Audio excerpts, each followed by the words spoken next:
Yeah! Look at that! Is that that's a dub, everybody. Welcome in, Ben and Woods, 97.3 The Fan. Great to be here with you on a Tuesday, a Victory Tuesday, as it were. Congratulations to SDFC with just a nausea-inducing, vomit-breeding victory last night. This is another sport that I watch. It's just going to make me sick to my stomach and age me for the rest of my life. That was incredible. Nice to see San Diego in a huge game, win a huge game. I'm so happy and proud of the boys. But welcome in. It's a very special day here on Ben and Woods this morning. I'll tell you why in a moment. I'm Woodsy. That's Paul Reindl. He's the executive producer of the program. Good morning, Paulie. Hey, how are you? And Well, a very special hey, how are you to my wife. Happy birthday, babe. Happy birthday Happy to birthday, your Megan. very beautiful and, well, let's be honest. Juggy? I was going to say Juggy. Is it not as weird if I say it? Like, No, it's still weird. Still weird? It's very weird for both of you. Do to you have say that on, drop of me on saying, the radio, talking about big jugs? 6:03 a.m. I need more of me saying I like big jugs. jugs. Just Google or put in your search bar jugs and see what pops up. What pops up in my jugs in my very skin tight kit, my SDFC kit that I have squozen into this morning. It's very tight. And You don't quite cut the same form as Anders in no, your kit. no, but let's it's okay. see. Yeah, there's Ben Higgins, by the way, your friendly neighborhood Good sports. morning, everybody. Sports anchor and anchor. Talk about that in a moment. But I did. You got them jugs, don't you? It's the only thing I have. Who was that? That's Pete Rose. Remember the documentary? Still got them jugs. He was talking to that lady you played golf with. Oh, that's right. Yeah, Yes. Brenneman. Marty Brenneman's wife. Yeah. He What was her looked at name? her and he said, You got them jugs, don't you? "You still got them jugs, huh?" Next time I see Megan, remind me. I still got them jugs, huh? Yeah. Happy Yeah. birthday, Megan. That is incredible. Happy Still got them birthday. jugs, huh? Is a real way to say hello after many, many years. You don't have the ones of me talking about the big jugs from I Eco must not have Water? saved Oh, those. Paulie, come on. All you save are the good Ben drops. I don't even get any good Well, drops we of me. expect it from you. That's true. Very special day today. We have a in-studio guest. Very surprised. He texted me yesterday. He said, I'm in town, and do you guys mind if I come by? I said, actually, I'd like you to just do the whole show, and then I can go home. I did not take my Adderall this morning. I forgot. But it's fine because we have human Adderall himself. Ryan do. Cohen is in the house hanging out in Ryan. the studio. Hey, buddy, from John Boy Media now. Is that how you like to be introduced? I like that you know my name, Woodsy. That's I don't care good. How you know it? Is his mic That's jacked the up? wrong- Hang on. Is he on the wrong mic? Yeah, it's all good. Has Ben and Woods ever done anything right? Not really. No. There we go. Ryan. That's what foreplay Right is here. for. Oh, there we we got go. technical There it difficulties. is. Good morning, Ryan. Morning. How you doing, buddy? I'm good, man. It's awesome being in San Diego. I got off the plane on Sunday and it's warm, wearing shorts this Yeah. week. So nice. And NYC, how's it treating you? So moved there because I wanted to work at John Boy Media. I love the job. The job is awesome. And I moved about 2 years ago. And for a year and a half, I was like, New York's whatever. It's a big city. I like small towns, but I love my job. And the last 6 months, just fallen. Tell everybody what you do with John Boy Media. Yeah. So I run Jimmy and Jake, John Boy, the founders, Instagram, Twitter, TikTok, all their social media. And then we do a lot of baseball trivia videos on JM Baseball. I get to talk about baseball, help out with some of the podcasts, talking baseball Today. Then we have the warehouse where we play a bunch Play a lot of weird games. lot Yeah, of we random noticed. games. Yeah. It's what I get paid to do versus what I actually do are two different things. Totally different. Now, let Yeah. me ask you this question because, I had the same wide-eyed optimism when I started in radio for the first time. And I started on a talk radio format like this. And it was a goofy show, and we did bits and jokes and, threw ham at each other and stuff like that. And that was very short-lived. And then I went to music radio, and I thought, this is a good fit for me. And I think it was. But I started to work in music radio, and I found it tougher and tougher as the years went on. Started to really loathe the direction that music was going, alternative music that I had grown up on and loved. Like, this isn't alternative. This is Avicii. Rest in peace. And then you start going to Coachella and you start meeting the bands, and you're the first Coachella, you're like, oh my God, I just met the guys from Spoon. This is like the greatest. And then you're at your 5th Coachella and you're like, get me out of here. I want to die. Has the luster worn off at all? Like because my biggest fear, and it's never going to happen. Talking baseball every day with these guys, talking baseball with the fans, the crazy fans, whatever it is. It still has not dimmed my love for the game, which I'm very happy about. I thought it would, because my love for music dimmed, and my love for meeting bands and talking to bands and all that dimmed. Baseball has not for me. How's it been for you? It's kind of 2 parts. Major League Baseball, I still love baseball more than anything in the world. It's my biggest hobby. It's what I love. Major League Baseball as a whole, watching a game feels a little bit more like work than it ever had before. Sure. Now, because I'm in New York and surrounded by Yankees and Mets fans, the Padres are still completely my hobby. That is not work at all. I like that. And I get to completely soak in the Padres games, and they're late night, obviously, on the East Coast. But tough, though. I don't mind. I don't sleep a lot anyway. What time you got to be at work? It's mostly 9 to 5. Okay. I mean, some things come up. Yeah. October's different with the playoffs and all, but it's mostly 9 to 5. And then when you talk about like meeting players, I think I'm in a lucky spot where I'm not a beat reporter. Mm-hmm. Even you guys are more credentialed media. We're not beat reporters. Exactly. But you're like on air talking about them. Yeah. I don't think the ones, at least that I've interacted with, see me that way. I think they see me as someone in the industry. Sure. So they have enough respect on that level. But they're not like, oh, I can't tell them anything. Right. So when I'm hanging out with a Padres player, drop a name. Just drop a name for everybody. If you're going to be on the show, you have to name drop. Let me text Skip Schumacher real quick. No big deal. I'll tell you, Jake Peavy. We got drinks after a game in New York with a few of the Padres people. The best, dude. Dude. It felt like I was listening to a podcast. I'm sitting next to the guy. He's just unreal. keep talking. Well, what Bruce Bochy tell you in 2014? Keep going. He's unreal. He's an unreal hang. Jake is the definition of a good hang. Just one of the best. It still feels almost illegal that Ryan can go out and drink, because when we first met Ryan, he was a child. He was what, a high schooler? Yes. You got a wife and kids yet? Yeah, for real.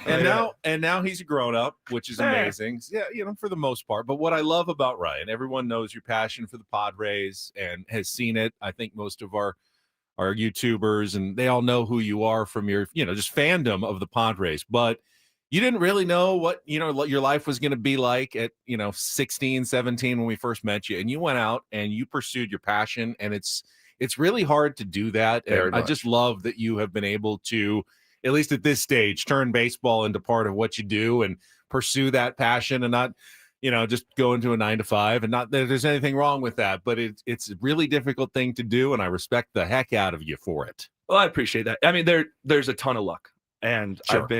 you guys treated me great when I was 17 years old. You look at a Mark Grant getting lunch with me when I'm in college, because so many people have been so good to me. And where I give myself credit is I think I do a good job once my foot is in the door. Yeah. But I have had so many doors open for me by so many people. So I'm grateful. I love it. I live like my dream life. I'm really, really happy.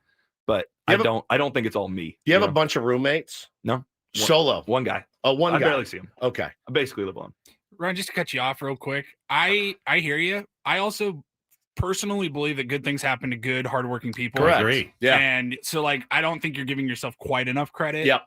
You still went out and did the thing, man. Yeah, you still got to go do it. The hardest part was moving to New York, because I didn't have a job when I moved there. Yeah, I remember. I took the money that I won on Wheel of Fortune. We DM'd about this, and I was freaking out. Yeah, I told you Crazy. have to go. And I was like, I'll figure it out once I'm there. And then I knew some people with John Boy and kind of tried to keep those connections alive.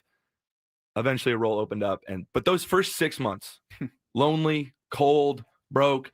What am I doing? Scared to death. I miss college. Terrifying. I miss my friends. I miss my parents. Yeah. I'm just here. And then got the job, and I feel like it's been a pretty steady trajectory upward since then. So it's incredible. You've risk paid off. You've done a lot of good stuff since you're out there as well. And again, man, it's if you find something you love, you never really work a day in your life. And there's it's rare. Like I've been feeling very grateful lately, and I go through spurts of that where I'm like, oh, and then I'm like, man, we got this card this morning, and from a tier one, and, listen, not everybody is, and you see this, you're a positive dude, and it backfires on you, right? And if we say anything positive, I mean, we just get crushed. And it hurts. You look at it and you're like, Jesus, man, it's okay to like love your baseball team. It is okay, but it's also okay to point out the flaws and the warts and whatever. Like, but it is okay. I do feel like there's a faction of fans that watch it and they're like, somebody will boot one. They're like, good, with the Padres hat on. Good. Told you.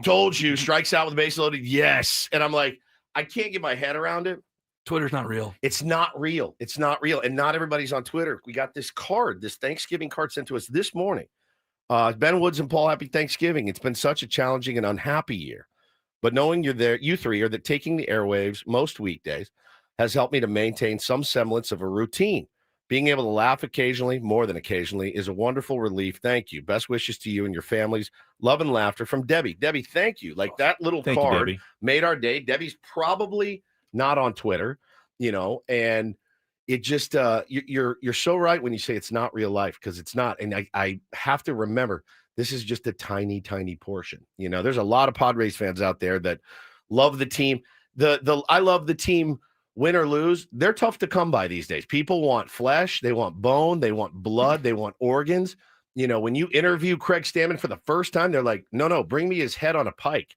And I'm like, for what? He hasn't even done anything. Yeah, but they're tweeting that. But then if you had a conversation with them, they'd be like, I'll give him a chance. I'll give him a chance. Twitter's an echo chamber. It's inherently an echo chamber. That's the whole thing. It so is. You talked about like getting into a rut and whatnot at work. And I think I had the impression that if I ever worked in baseball, I'd be happy 24/7. It'd be awesome. And that's not possible. It's a gig. But the best way I put it is I wake up on Monday morning and I'm not dreading the next 5 days. Correct. For the most part, I'm pretty excited. Correct. Some days are work and it sucks and I'm tired. But I love the people I work with. Like Tuesday morning alarm goes off. I'm not like, yippee, let's go to, it's still work.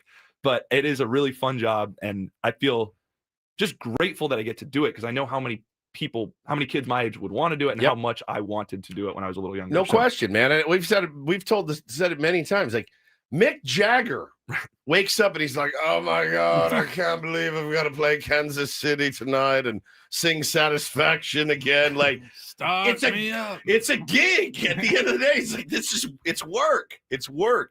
And it can beat your ass sometimes. But man, we're glad you're here. Feel free to hang out as long as you want. You're always welcome on our program. You've got carte blanche, as you know. Reading our chances. Ryan Cohn is the reason I became a Padres. I love that, dude. Isn't that the greatest compliment? Awesome. I just love seeing that. But I can see that your passion is infectious. I want to talk about Ben's anchoring last night. I like all my jobs, too. You have several jobs. It's weird because the kids came in last night. We got them to come lay down on the bed, and it was about 6:15. I said, Ben's anchoring tonight. Thank you for remembering. And Taylor goes, what's anchoring? And I said, he's on he's on the news. And he goes, he is? He's on TV? I go, yes. You listen to our show. You got to remember, he's 5. And Bo goes, oh, I didn't know he was on TV. I'm like, where have you been? Like, where have you guys lived for the last? Does he know what YouTube is, in the sense of, like, does he know we're on YouTube? So he thinks Daddy's on TV too, right? Okay, so he knew you were on YouTube. Not really. So yeah, I would never want to. We tune in and we start watching the big guy over here doing his thing, and he's anchoring lesson. He's at the desk and he's looking sharp. Where'd you get that tie, by the way? That's a nice. It's just one of the bucket of ties I have at work. It's a tie bucket. Yeah, I've got from the tie bucket. I got a tie bucket. And so we're watching him, and you have the picture? Oh yeah. So this pot is one of the funniest screenshots I think I've ever seen. Given who our beloved Ben Higgins, the context, the lower third headline, I looked at it for an hour yesterday. I could not stop laughing. Now I clicked up. There's Ben next to Jeffrey Epstein, and there's this.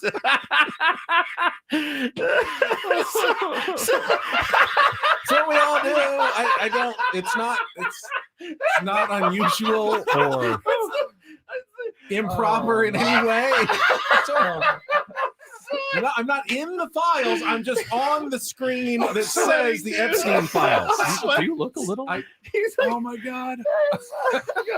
So I'm laying in bed with my kids, and I'm scrambling to get my phone. Now listen, I didn't pause. I didn't rewind nothing. I go, Wham! I get the camera. I take the picture. I'm like, yes, I got it.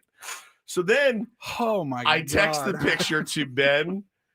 I text the picture to Ben and Paul. Paul, he's like, I'm screaming right now. Ben sends back this very disappointed face, like not happy, looking at me. And I go, well, listen, don't worry, but the whole family is laying in bed and we're all watching you anchor. So he gets back from the next break. That flustered me a little bit. That got him, dude. To think of us, the Woods named Carol clan sitting around their television. We're air checking you. Air checking you. And I had been, because I was in my third hour of being on the desk at that point. And I think I had been perfect. I had not. You sounded so good. I had not made a mistake the entire time. And then I started thinking about Woods watching, and it spun me out. And I just totally, me and the family are just sitting here watching you crush it. What's that app that the kids all love these days? It's got videos where you scroll up. Oh, TikTok. Yeah, we had a social media story, like a case against social media, and Facebook, Instagram, TikTok, and and I go, did he just say TikTok? And Hannah goes, he did. And I go, oh my God.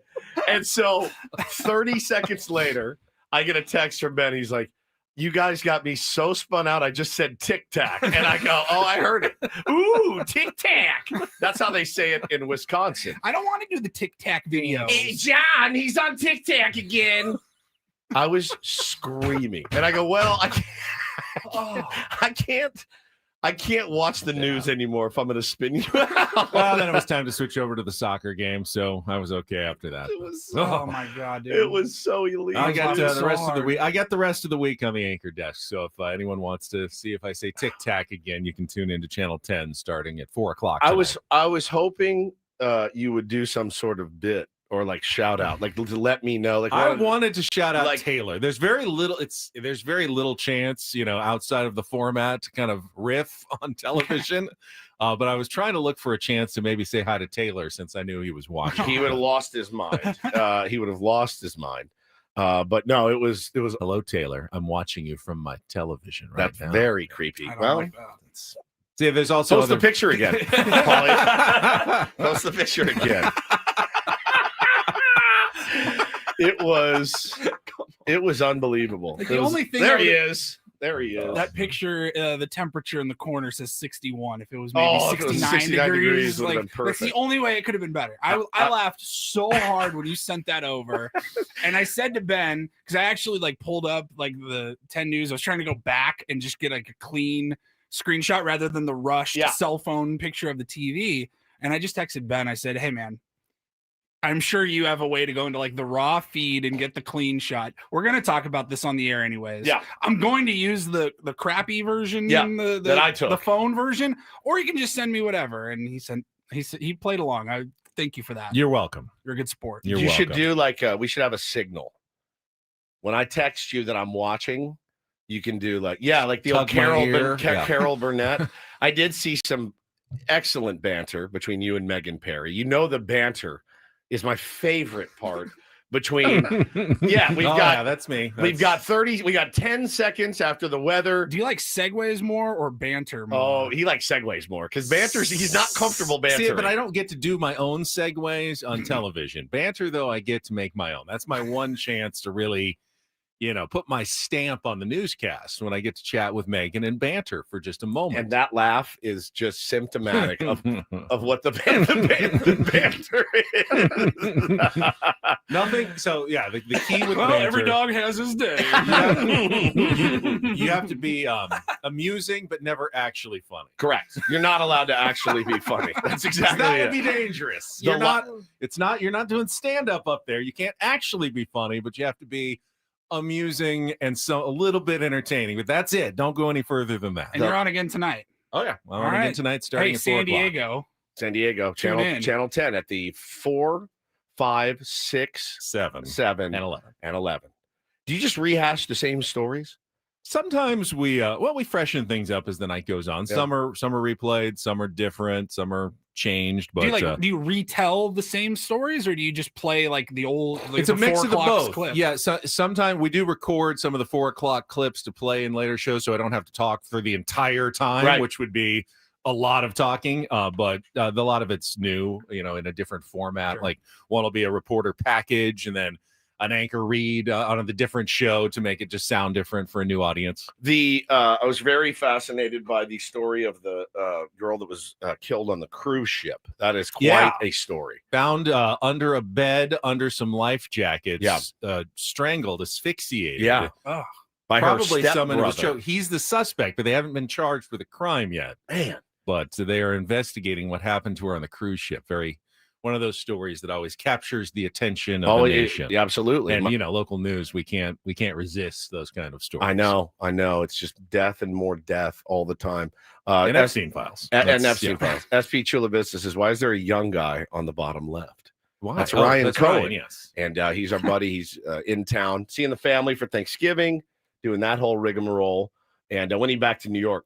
Monday. So I got the whole week off. You got the whole week off.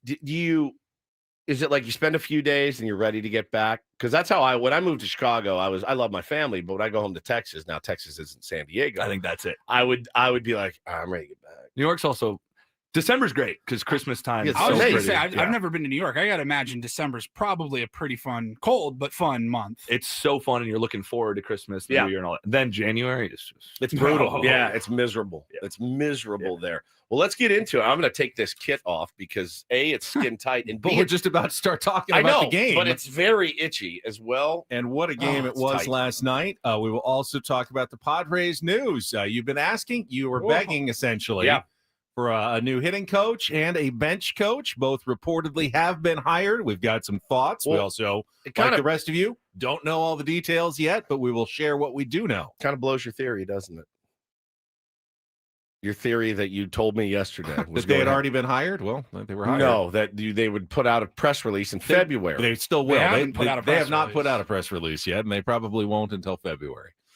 He loves to be right, doesn't he? I do love to be right. All right. Well, it's out there. Both of those big stories coming up next. We'll set the menu for the program as well. We got Ryan Cohen in studio. It is a Tuesday holiday week. Ben Woods and Paul on San Diego's #1 sports station, 97.3 The Fan.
Hey player, this is all yours.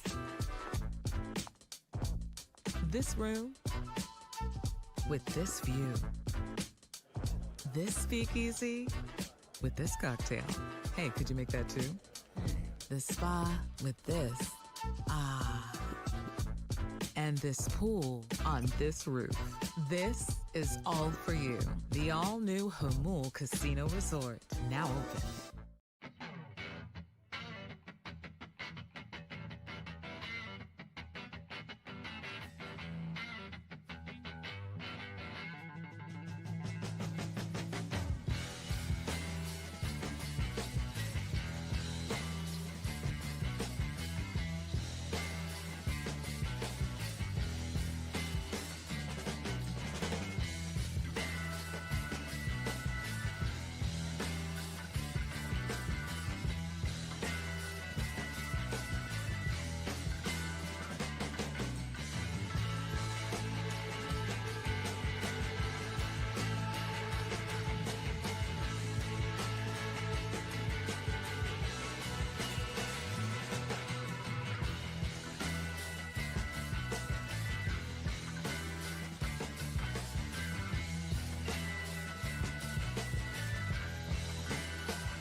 Hey player, this is all yours.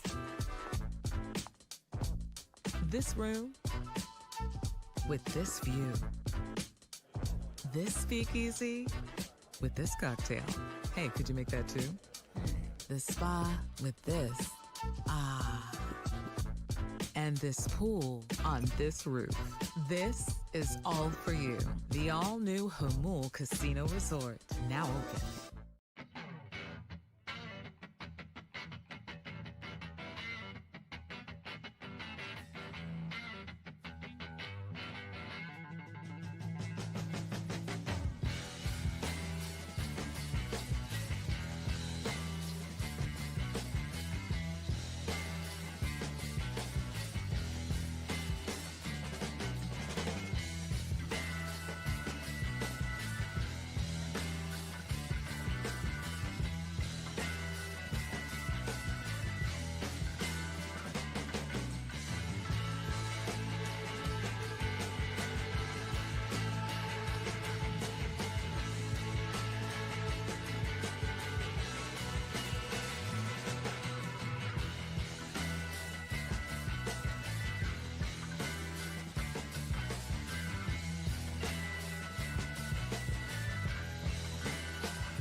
As you know, some days can be kind of light outside of Padres season for us. This is not one of those mornings. We actually have a ton of news and reaction to get to this morning. We're going to start right away in just a moment, talk about last night's incredible scene at Snapdragon Stadium. Tense game.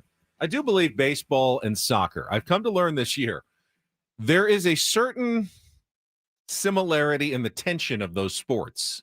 The way you kind of feel sick to your stomach when you're watching kind of an important game and it's close and it's late and, anything can change in just one instant, completely. You kind of have that feeling in a playoff game last night. It was amazing, but we also have Padres news. Who are Randy Knorr and Steven Souza Jr.?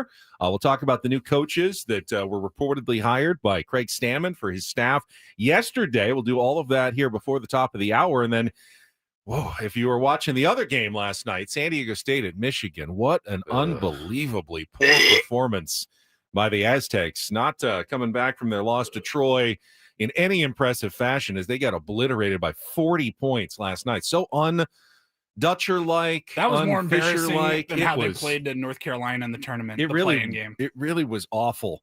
Reminded me of that game. Yeah, though, a little similar. bit. But yeah. I was embarrassed last night. That was and stunned too. It was the furthest thing from my mind. I didn't know if they were going to win because I knew Michigan was good. And sure, what was the line? They moved to 5.5. Oh my God! Oh, it's by 40. So we'll talk about the struggles for San Diego State basketball now. Off to you rarely have two losses at this point in the season. It's pretty crazy. Back. They usually won't ever have two losses total, this early in the year. Back to back lost their losses? last two games last year in the Mountain West tournament and then in the NCAA tournament badly, and then have lost 2 in a row now. Yeah. They've lost 4 of their last 6. You never hear that. I mean, really, when was the last time they lost 2 before conference? Well, we'll talk about it. And they've given up over 200 points in their last 2 games. The defensive juggernaut of San Diego State. So we'll talk about that in our 7 o'clock hour. We'll get to our regular features like Don't Do This, Take on Woods, Biggest Fan announcement at 9 o'clock this morning, our Randall Report. And how about this? Another giveaway today. And this one's pretty cool. Coming up later in the program, we have tickets to see Guns N' Roses at Snapdragon Stadium on September 2nd to give away. I have to go. I love the nostalgia act. GNR. I have to go. Are they still all together? Is it? You got Axel. Yeah. You got Slash. You got it. You got Duff. I don't know who the drummer is, and I don't know. So you got 3 of the original 5. Where's Flea? Oh, he is that's a different band. He's in the Red Hot Chili Peppers. That's right. Where he's been. That's why I'm not the music guy. I always confuse those two. Who? The Red Hot Chili Peppers and Guns N' Roses. How? I don't know. Where's Flea? Roses are red. It's unreal. Where's Flea?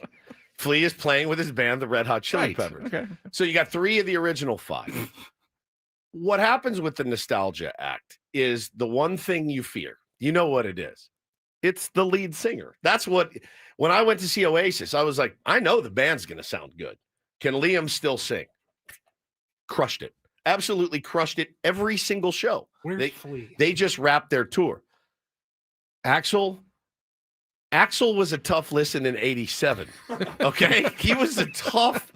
I saw them live in like 1990. It was like, that doesn't sound like the record. Wow. He was tough listening in 87. 35 years ago. That's when they were in their prime, dude. I saw them at Coachella many, many years ago, and they actually sounded pretty good. I've seen some clips. Slash sounds unreal. Duff looks like he did in 1987. He looks fit and like he's sober, and he looks great. They sound pretty good. Axel's the one that I'm like, all right, well, let's see what you can do. See what you got in you. So we'll see. I'm going. Like, I'll go to see that in a heartbeat because that's GNR. I was listening to him on the drive in, man. I was literally driving into work to listen to Mr. Brownstone. Well, we will be sending a tier 1. Be tuned in later in the show. We'll give away a pair of tickets, and I believe we have more tomorrow as well. Yes. All right. So a couple of pairs this week before we get to the Thanksgiving holiday. Flea will not be there. Well, he might be there. He might come to watch the show. There could be a trade. There could be a jam, like a jam session. Do the GMs of bands ever orchestrate trades? Trade deadline passed. Oh, it's already done. Yeah. Okay, well, I'm just asking the question. All right, let's check traffic, and then we'll talk about last night's game at Snapdragon Stadium. 1-0 win that sends SDFC to the Western Conference Finals that is coming up next year on 97.3 The Fan. From the 855 Get Ross Traffic Center, protecting San Diego after accidents or injury, here's Kelly Danick. This travel report is served up by Manny Sedano Ford and their Black Friday savings all month long. Now's a good time to hit the roads if you are heading out for the Thanksgiving weekend, guys. Everything looking great in and around the county, and heading out of the county, those freeways are up to speed. Ready for an upgrade? Manny Sedano Ford is offering Black Friday savings throughout November. Go electric with the Ford Mach-E for just $258 a month, or spend the holidays in luxury with a 2025 Lincoln Corsair Hybrid for only $337 a month. Visit SedanoFord.com for details. I'm Kelly Danick with Ben & Woods, San Diego's #1 sports station, 97.3 The Fan. Don't forget all guests on Ben & Woods, and that would be Ryan Cohen today, appear on our David P. Shapiro fan hotline. David P. Shapiro, criminal defense attorneys helping good people regain control of their future when charged with a crime since 2010. Visit davidpshapirolaw.com. Not insinuating you were charged with a crime. It's just a sponsoree. Not yet. So last night, I would have to say that based on everything that Craig told us and Darren told us, the game went exactly the way Minnesota wanted it to. It's exactly right. Exactly the way Minnesota wanted it to. Which made me really nervous. Yeah. And they kept saying that on the broadcast, like, wow, this is playing right into Minnesota's hands. And I'm like, what is going to happen? I mean, the analysis was spot on. San Diego FC was going to have the ball like the entire time. And they did. They did. Like 80% of the time. Yeah. They had the ball on their foot. And yet really couldn't put together even like a halfway decent chance to score. It was like Minnesota so frustrating. Had like 20 people right in front of the goal. Like, I know they didn't. There's only 11 on the pitch at one time. It's like they had 20 people in the box at any time. And anytime you kicked it anywhere, there was always 2 Minnesota defenders ready to just kick it away. And like, okay, well, there we go again. There's just no room to do anything. It was like choking. I mean, they would get into the box, and then the defense would just lock down, and you just felt like you were choking. And if you've ever like tried to break something down, chop down a tree, or like break down a wall, you're like, it's never gonna get through. And then that one little crack, and you're like, oh my God, I finally did it.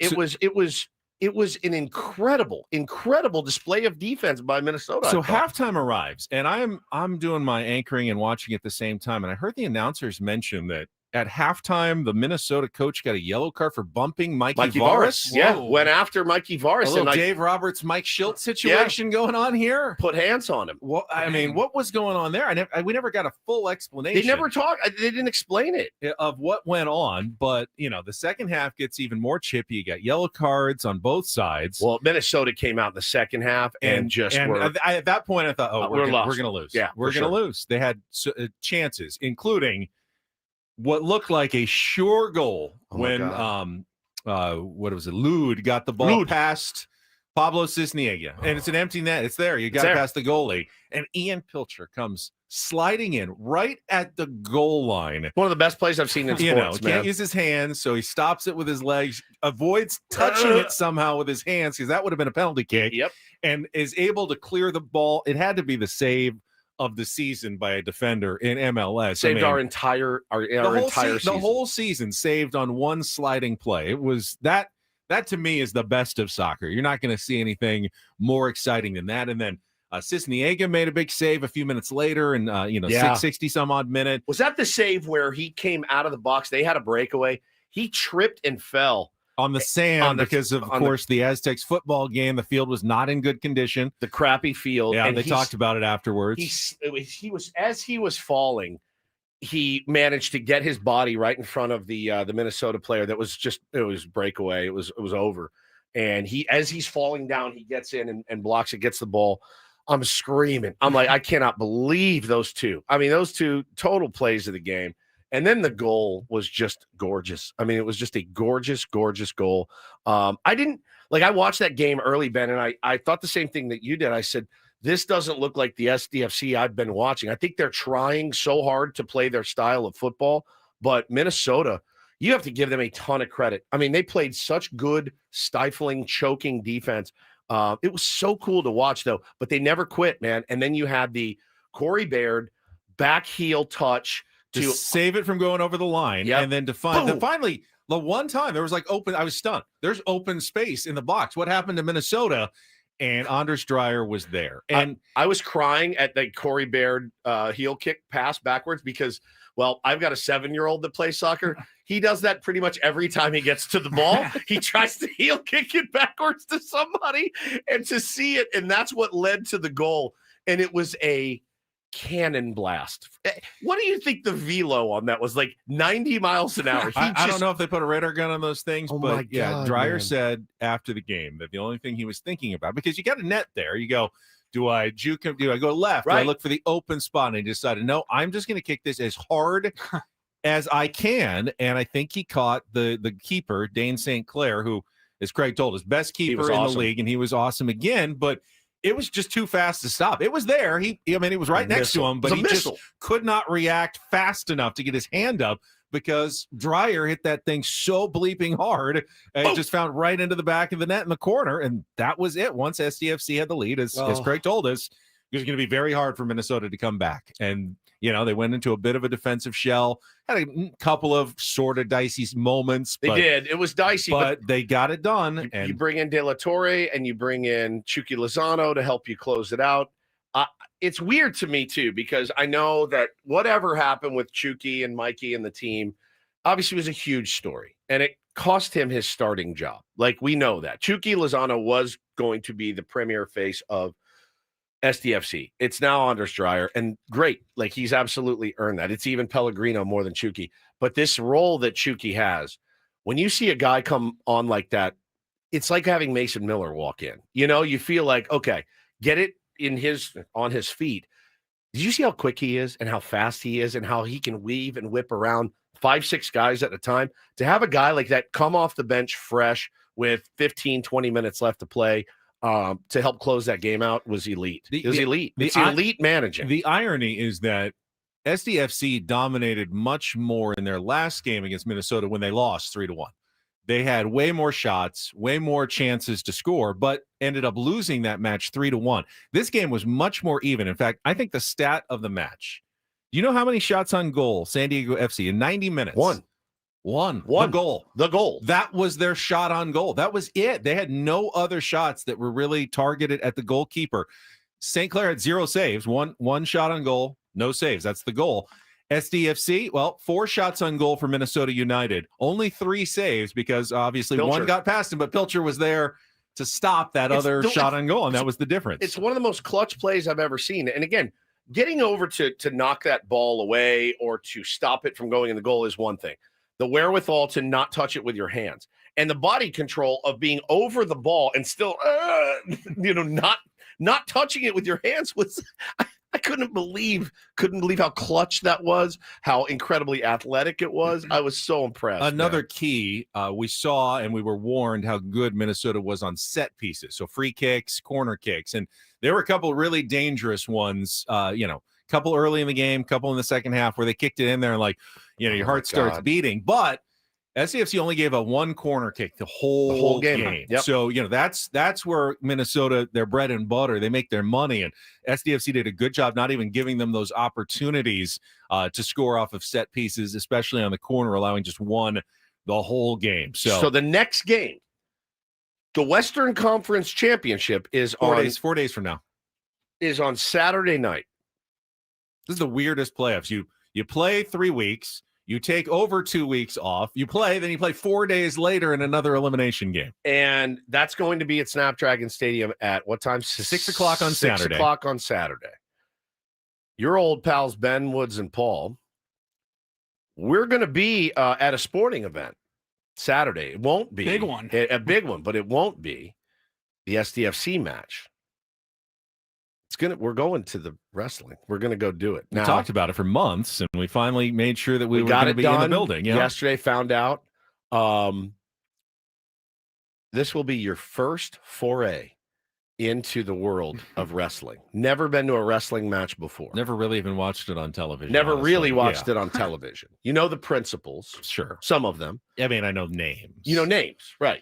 Dominic Mysterio, right? John Cena, Roman Reigns. They're fighting. Yeah. So they're the main event, John right? Cena. There's first the War Games. I did a little research. So you have the 5-on-5 War Games battle. And then you have the men's and then women's main event. So 3 big bouts or whatever they're called, matches over the course of the evening. I don't know how long it takes. It's supposed to start at like 3:30. Yeah. And will it be done by the time the SDFC game is on? Is this like a I don't know. Is this like a 4 or 5 hour thing? What are we? How long is a wrestling event? I have no idea. Oh, it's like 9 hours. Is it? No, I'm joking. I'm not familiar with Survivor games, so I don't know how many fights they have in between. I mean, they air it on television. It can't be forever. I mean, it's like, it's like 3 hours. 3 hours, maybe like a football game. Like I wouldn't be surprised. It's not you're not gonna be there until 10 o'clock. No, right? no. So here's the thing. We're already getting screamed at in the chat. We had talked about going to Survivor Series well before SDFC. We had no idea they were going to be in the playoffs, and neither did you. And so we're gonna go to Petco at 3:30. We're gonna be there for a while. Then Paulie's got a dinner he's got to go to. You and I, after that's over, we need to go watch the soccer match somewhere. Technically we could go to the playoff game if we really wanted to. We could double up. Yeah, I mean we could. Can you get me a ticket? We can get your credential probably. Can you be San Diego's concierge's concierge? Adam, this is Adam's job. Adam should get you a credential to get into the SDFC game. So we'll go for 2.5 hours, yeah, and then jam over to Survivor Series, and then go over to. I'm in. Can you drive so I can get drunk? Sure, I will drive. I want to do that. You get drunk in the press box. Oh, I don't want to sit in the press box. Well, why don't you guys just go to like McGregor's or something near? We could go to a bar. I don't know that I can get you into the SDFC game. It's going to be sold out again. I know you have tickets for the Survivor Series. Got tickets for wrestling. And I guess you can go ahead and drink there, and then we'll sober you up at the soccer. Just game. show up in the press box. It's 5 hours, somebody said. Oh my God. Yeah, we're gonna if it starts at 3. You leave every baseball game early. You can leave this early too. We're gonna go. We're gonna miss the main event because we're gonna go watch the soccer. If it match. starts at 3:30, main event's probably like 6. Are we gonna even know? I mean, I want to see the big 5-on-5 match. That'll be the first one, right? I hope. I mean, if you're gonna be there, John Cena's final pay-per-view, that's probably worth. That's that's the big event. What'd you just say? Say it louder. I don't really care. Will you dress as Hulk Hogan? I will not. Unitard. No, but like, if you showed up to a World Series game, do you want to watch the 9th inning or the 2nd inning? Like, you know what I mean? Like, you want to be there for if you're going to be there, you might as well be there for the biggest moment. The time conflict doesn't work. It doesn't get there for the second half of maybe the soccer. I don't know. I want to watch the whole soccer match. Watch the main event and then walk down to a bar downtown. I'm sorry. I'm more into the soccer than I am into the wrestling. I am too. But I want to be there. I want to see the atmosphere of the wrestling. I want to see the stage. I want to see the production. I need to be there for 5 hours. I just need to see it all and experience it and understand at least what everyone loves so much about this sport that I never have understood. Okay. I think you'll like the scene. It's gonna That's what I want to see. It's going to be fun. I don't need 5 hours of it. All right. That's fair. And then we'll find a place to go. Let's not go to the game. Let's go. I don't want to sit in the press box with all you stiffs. I can't stand these. Well, I would just bring my laptop to the Petco and watch it on the stream. No, I don't want to watch the I don't want to watch the game. I want to go to There's a million bars near Petco Park. Just find one. Somebody let us know if there's like a cool watch party or something. I'm sure there will be. All right. All right. Meanwhile, Padres news. Get a couple minutes here. No, save it. You want to cram it in here at the end? Well, but then when are we going to talk about San Diego State? Well, okay, we'll push everything back. Talk about when are we going to talk here about at San Diego State? They sucked. They sucked. That's a good point. They lost by 40. Season's on life support if it's not already over. Yeah. I'll sum it up for you. You want to save your season and even have a shot at an at-large berth, you have to win the next 2 games. Okay. Just have to. Not even a question. And even that may not be enough. Otherwise, you better hope this team gels, figures it out. Wins the Mountain West. Wins the Mountain West tournament. 4 games in 5 days or whatever it ends up being. This team looks lost. They look like 12 individuals instead of one team. They don't look good at all. This is such a bummer. It's such a bummer based on the expectations that we had. And, we're used to that. We're Padres fans. We've seen that before. But to have lesser teams exceed expectations and to have this team. We know they have a good coach. Yeah. We know they have talented players. What is wrong? No idea. It's like a huge mystery. Magoon came back. LZ Harrington, the freshman, came in and gave some good minutes. Like that should be bonuses. And everybody else, Bird and And is Reese Dixon Waters just having trouble getting back into the flow of things after missing an entire year? That could be part of it. Terrible, man. I'm baffled. I'm perplexed. I'm as surprised as I've been about a San Diego team in a long time. Yeah. Because I rarely have high expectations for our San Diego And the minute teams. you let yourself have high expectations, this is what happens. And I did have really high expectations. We all did, man. And college basketball team. Guys tweeting out, some of the experts like, man, watch out. These guys are Final Four bound. It's, okay. That should be a fun year. It has not been fun so far. So again, plenty of games left. But that's the sad thing. Like now, even if they rally back and get to the tournament, if they have to face a team like Michigan, don't look like they belong on the same floor. They really don't. You talk about SDSU football and watching Alabama, Paulie, and football. It looks like they're playing a different game. Those dudes look like they were playing on a different planet last night. That 7-3 guy, oh my God. San Diego State basketball usually doesn't have that problem. Correct. They can usually rise up. They can beat, a top 10 team. Like they can play well in those big games. They looked outclassed. They didn't look like they were in the same level of basketball as Michigan. Tough. Which they are much closer in basketball. I mean, they have better NIL than most schools they play. I mean, Michigan obviously not, but they should be able to compete. They've gone to the championship game in like 3 years ago. Right. They should be able to compete even against a Michigan. Not Agreed. Like that. No, that was ugly. Not like that. All right, we'll come back. Hour number 2. We will start with the Padres news. New coaches on Craig Stammen's staff, a bench coach and a hitting coach, both hired. What do we know about the new hirees? We'll get to that coming up next on San Diego's #1 sports station, 97.3 The Fan.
This hour, 97 through the Fan, brought to you by Mission Fed. From first accounts to big life moments, Mission Fed can help. Saving shouldn't be stressful. Mission Fed makes it easier with great rates on savings, certificates, and ultra money market accounts. Grow your money the smart way. Check the latest rates and open an account at missionfed.com. Membership and account criteria apply. Padres have a couple of new coaches, and let's get some instant reaction around the room since we have Ryan Cohen joining us in studio this morning. The hiring of Randy Knorr, reportedly, is Craig Stammen's new bench coach. What do we know about Randy Knorr? Obviously, someone that Craig knew and was a player under in Washington.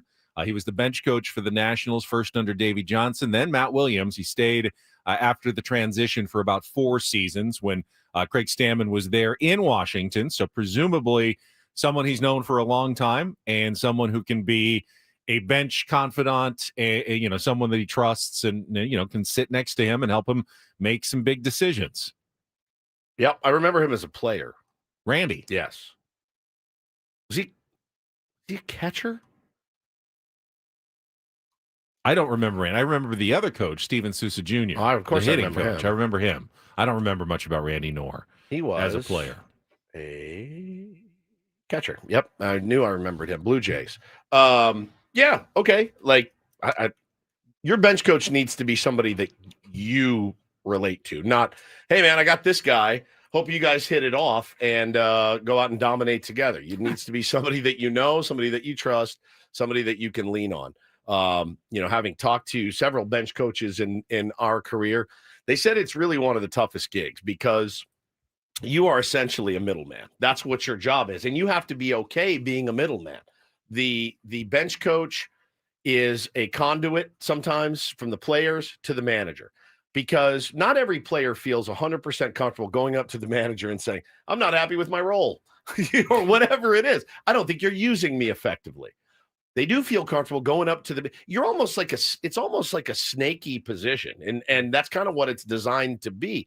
And to be able to, you always like to make mafia comparisons. Yeah. It's the consigliere. To the Don. And so when, in The Sopranos, some of the underlings would go to Silvio and they'd say, hey, I don't like how things are going. Silvio then would have to be the guy that called Tony into the bada bing, sit down and go, there's a lot of guys that don't like how, they're being perceived right now. And then Tony gets to give his reaction to Sil, who then carries the message back. It's not a comfortable gig. We've kind of made the joke, like, if you're ever going to hire if you ever had to have a job in Major League Baseball, the bench coach would be pretty sick. It actually wouldn't. It wouldn't, because you got these guys in your ear. Then you got to find out how to convey that to the skipper where he doesn't lose his mind and his ego gets bruised. The thing I like about Craig Stammen, though, is Craig Stammen is continuously now kind of admitting what he like. I know that I don't know everything. And for me, that's refreshing. I'm refreshed by that perspective here in San Diego. I don't know everything. I will need some help. I do need you to be a conduit to me. I do need you to be the ear for some of these players, because I'm not going to be able to be everything for everybody all at once. So I like it. As long as he's comfortable with it, great, fantastic. The one thing I was kind of hoping for was maybe someone who's actually sat in the manager's chair as a bench coach, but then can give a little bit more of the perspective of sitting in Craig Stammen's shoes. Like, hey, when I was doing this, this is what I worried about now. But then you run the risk of, I could be doing this better. That's true. Than this guy, that's the thing. It's got to be someone you both trust that is not looking to take your job, right. But it can also offer you that advice. Now, Knorr spent 4 seasons on a bench with 2 different managers, which is the next best thing to getting, I think, another manager in that chair. Ryan, I see you kind of nodding a little bit about that experience question. No managerial experience for Craig Stammen and no managerial experience for his bench coach either. I don't want there to be a ton of learning on the fly this season. Yeah, I mean, if you had asked me before the hire who I would have wanted, the only thing I would have said was managerial experience. I hear what you're saying about you don't want him kind of looking over your shoulder. Yeah. I think someone like a John Gibbons who's not looking to manage again, just kind of an older guy. That's what I was looking for. Now, the interesting thing for me is Craig Stammen was very clearly an A.J. Preller hire. We know Seidler and Grupner were in on those conversations. There's a whole group, but Stammen was A.J.'s guy. Feels like Randy Knorr and Steven Sousa Jr. are Craig's guys. Correct. They played with him and worked with him in D.C. Yep. These aren't A.J. telling you, here's your bench coach, here's your hitting coach, here's your, this is your staff. So Craig's got his guys. Craig is AJ's guy. Now it's you got what you wanted. Here's the it's such a bad metaphor. Here's the tools. I was going to say here's the rope. They give you enough rope, right? Like that's what they say. We give you enough rope, and you can either do what you want with it or hang yourself with it. That's the adage. But here's the materials. Go build the fence, right? Go build the whatever. I'm out of it. I've given you the freedom to hire these guys that you wanted to. This is your ship. You're the captain of it. Sail us to victory or sink us. It's not on me. It's on you. Let's talk about Sousa because I half agree with you, Ryan. I think Randy Norris definitely the Stammen guy, and I think he has a relationship with Sousa. But I doubt that the hitting coach hire came without a lot of vetting and approval from AJ Preller. That's a big hire. When you're making that change from Victor Rodriguez and your offense was clearly not up to par last season in a number of different areas, but especially in the slug, you need to get that hitting coach right. You can't just hire the guy that your new manager likes and trusts. Why? You only have a year left on your deal. It's got to be something. Yeah. So you want to have a good season if that's the case. I mean, you're desperate to have a good season. You got a year left. He's going to get signed. I've been hearing that for 6 weeks. I see it coming. It'll eventually get done. I don't think he's a lame duck general manager. As of right now, he is. But I'd be stunned if we go into the season and he still is. I think. So what do we know about Steven Sousa? Former player, again, a little more modern. So we remember him with the Diamondbacks, certainly, because he was in the division.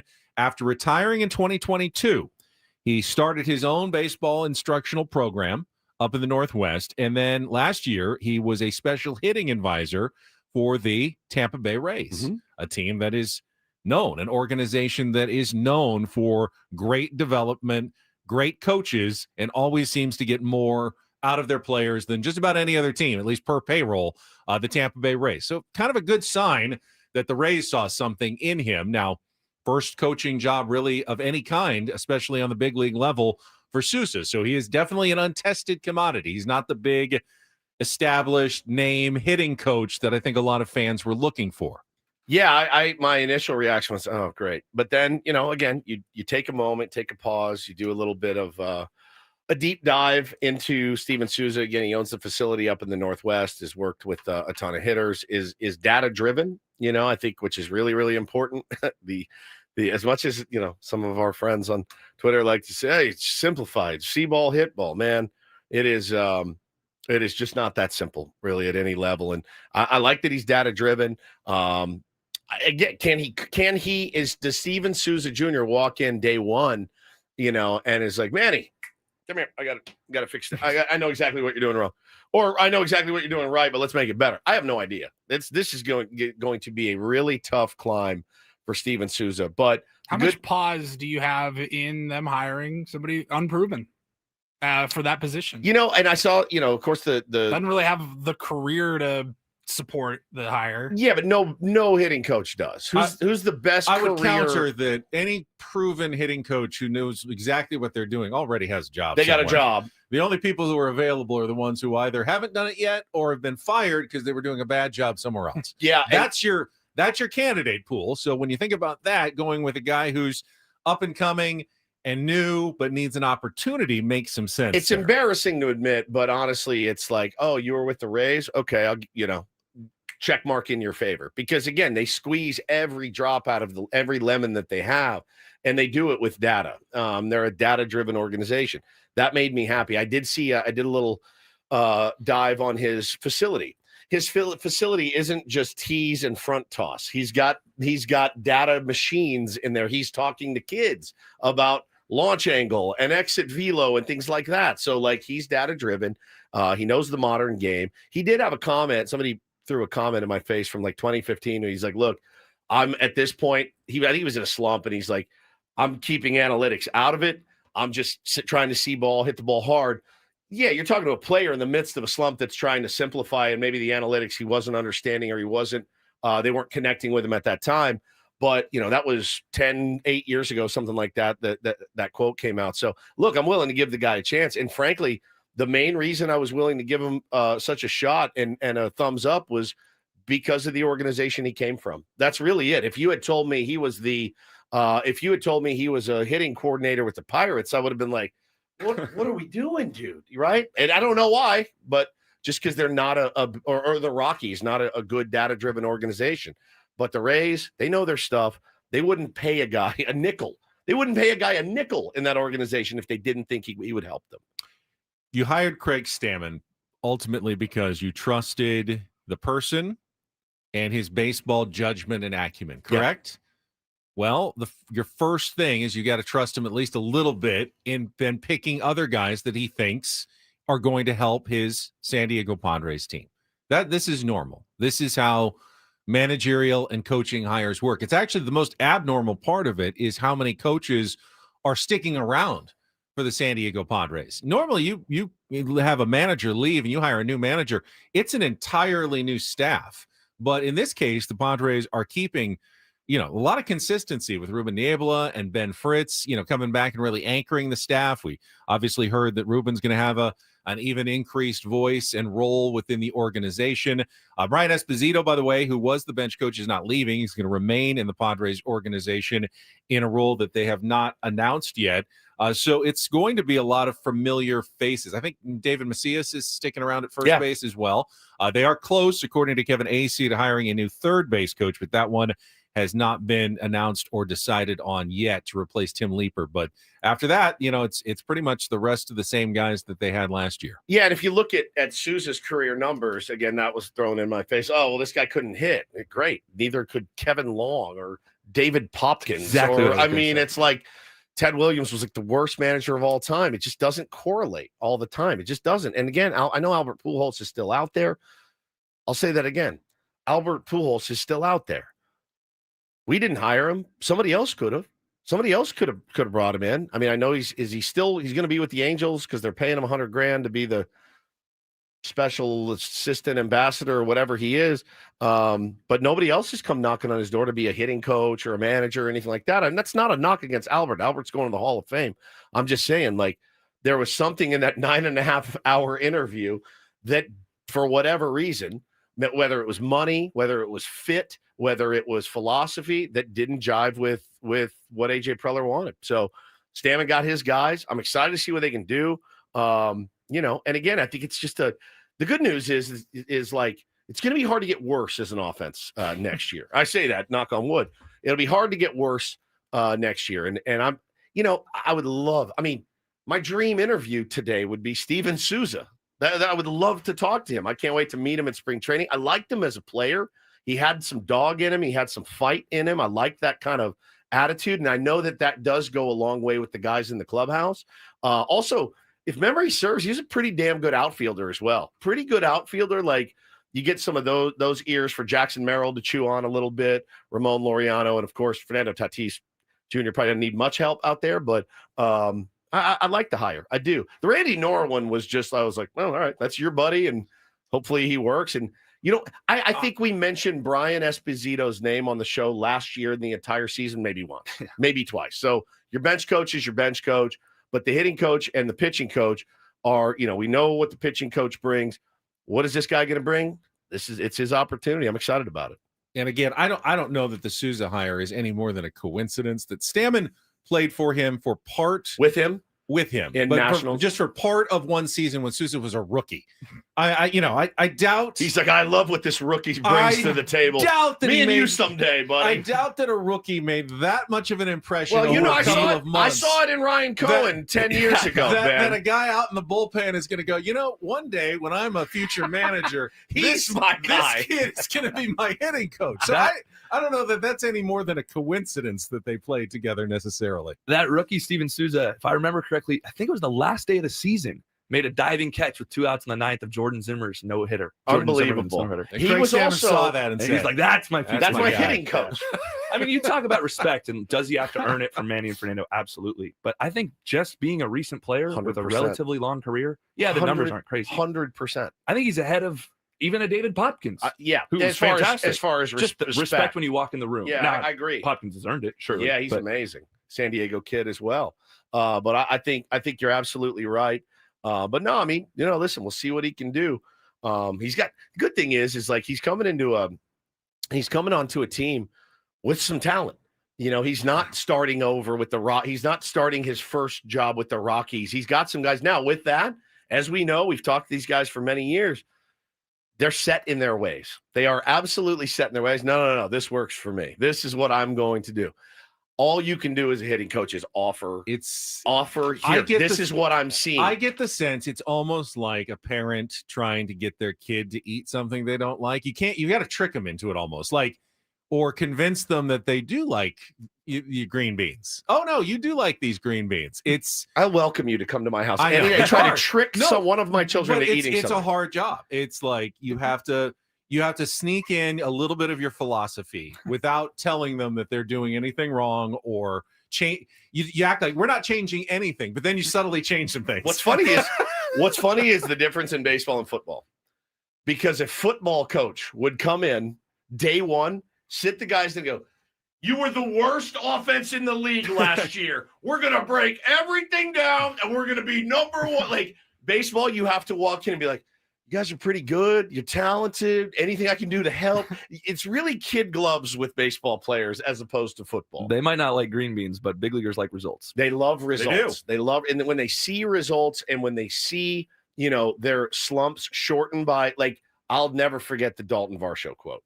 Dalton Varsho talking about Popkins. He goes, I've been here a long time. Before David got here, it would take weeks to get out of a slump. With David, I can get out of a slump in a day or two or an AB. And I'm like, good Lord, the confidence, because hitting's confidence. It's how you feel. It's you putting in the right work. And I'll never forget that quote. I went, the guy's not a magician. He's not a wizard, but for whatever reason, he cut through to those guys, and look where it took him. Within an inch of winning a World Series against the Dodgers. I can never stop thinking about what Jurickson Profar said when he had his huge season a couple of years ago, and that I finally just didn't tinker too much. I just stayed with what I thought was working, and when it didn't work, I didn't change anything, and that was what led to his best season of his career. It's so hard. It's such a mental game. It really is mental. Yeah. I mean, it just is. And if they think they're doing something right and it's working, hey, you're doing something right. You keep doing what you're doing, bud. Don't forget to listen at 9 a.m. We will have another announcement for a Biggest Fan. Ryan, have you put your name into the Biggest Fan contest yet? Not this morning. Not this morning. Better hurry. You will have a chance to call us back in 10 minutes. If you do, you'll be in our grand prize drawing for a night in the Odyssey Suite at a Padres game next season with all the fan staff. You'll get 20 tickets, and it'll be catered by Spiro's Mediterranean Cuisine. Just register your name at 973thefan.sd.com/biggest-fan in order to potentially have your name called 9 a.m., 1 p.m., 5:30 p.m. with all the shows each weekday. All right, we will come back. We've got some audio. A college basketball announcer. My God. I love this. Losing their mind on the referees. He lost his mind. Lost his mind. Uncle Teddy-esque. Yes, Uncle Teddy-esque. It reminds you of a young Uncle Teddy. Keep that in mind. That is coming up next in DDT after traffic here on 97.3 The Fan. But first, I'm coming up on my Eco Water anniversary, like a month from now. I think it'll be 3-4 years since we've had the unit in our home. Couldn't live without it. If we did ever have to pick up and move, I think I would leave it there. I'd get a brand new one, put in my new home so that the new people get to enjoy Eco Water as well. It's been such a revelation for my family. One of the best, smartest, most practical upgrades I've ever made. And they've been doing this a long time, guys, since 1925. They're great people as well. That means a lot to me. They patented the first self-regenerating water softener. Nearly a century later, they're still leading the way. We've all been to places with hard water. Arizona comes to mind every time I go to spring training and I shower and I can't get the soap out of my hair. I can't get it off my skin. My skin then dries out. Man, soft water is really where it's at. Also, you add those alkaline filters, your hydration gets a healthy boost. Skin feels better. Coffee tastes better. Everything tastes better with Eco Water. So check it out for yourself. Try the Soft Life and alkaline water now, just $9.95 a month. 760-350-3338 or go to ecowatersocal.com. Let them know your old pal Woodsy sent you, please. Not everything in life should be hard, especially your water. Keeping it soft since 1925.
Hey, player, this is all yours.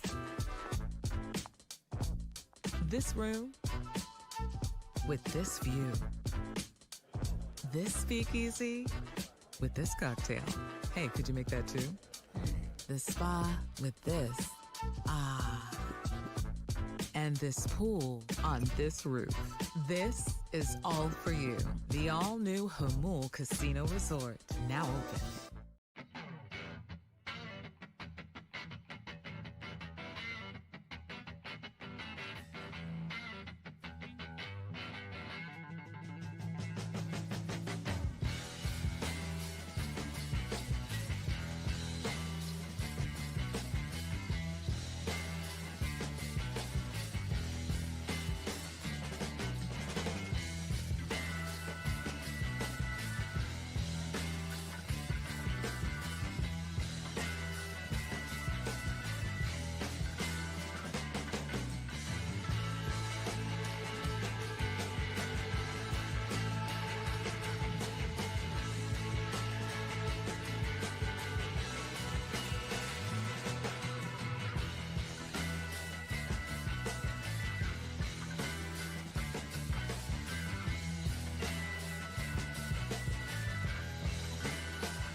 We can talk about the poor, poverty-stricken Yankees coming up here. Can you believe that? Not going to make. Don't do this. That'll. It should. It actually. should, but God, it's not going to. DDT brought to you by Trust and Will. Don't leave your entire estate, house, kids, and life savings up to chance if and when you die. Do set up Trust or Will online at trustandwill.com. This is a lot more affordable than you think. Visit trustandwill.com for more info. Well, last week we had the whole discussion about the spit. Jamar Chase or Jalen Ramsey, right? Yeah. And Jamar Chase. Jamar Chase apologized yesterday, so we're finally getting past that. He admitted it, that he did spit. Now we have a new incident from Monday Night Football last night. The 49ers wrapping up their 20-9 victory over the Carolina Panthers. Wide receiver Juwan Jennings had been battling all game with Panthers safety Trayvon Moehrig, and apparently not caught live on cameras at the end of the game.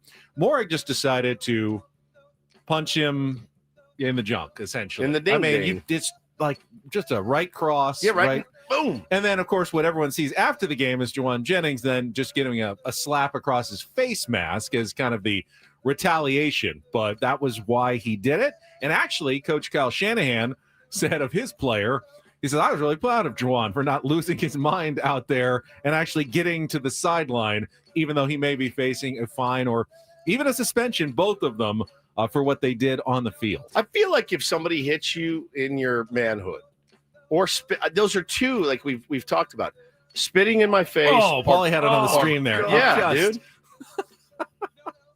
Spitting in my face. Oh, God. Spit in my face or hit me in the manhood. You deserve to get a little retaliation, no? I kind of agree. Yeah. It's hard to turn I'm not the a retaliator, but that is a tough. Both of those are tough to turn the other cheek. It is hard to turn the other cheek there. We'll see if there's any fines or suspensions or anything today handed down by the NFL. This is one of my favorites. One of our tier ones actually sent this to me last night. It said DDT under it. And I go, oh, let me check this out. And I do love a good announcer meltdown from time to time. And there is a guy by the name of John Bishop.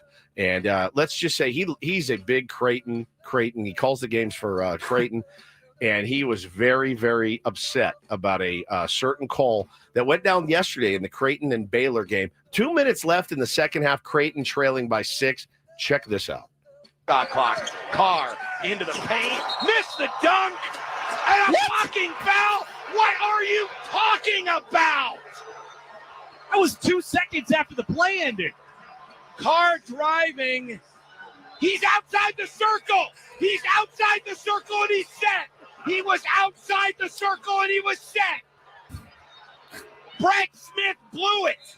He was outside the restricted area. He was straight up and down. He was set like the statue sitting out in front of New York, and they called that. That's an absolutely horse crap call. In a game that's been played out like this. Oh my God. Unbelievable bailout call by an incompetent referee. Wow. That's what you really think. Don't lie. Oh my God. I mean, I was just watching Paulie who had the play on. Maybe a no call could have been. It was a really bad call. Yeah, justified, but I mean, it's not the worst call I've ever seen. It's not good, but like he basically a guy sets up on defense to take the charge. Yeah.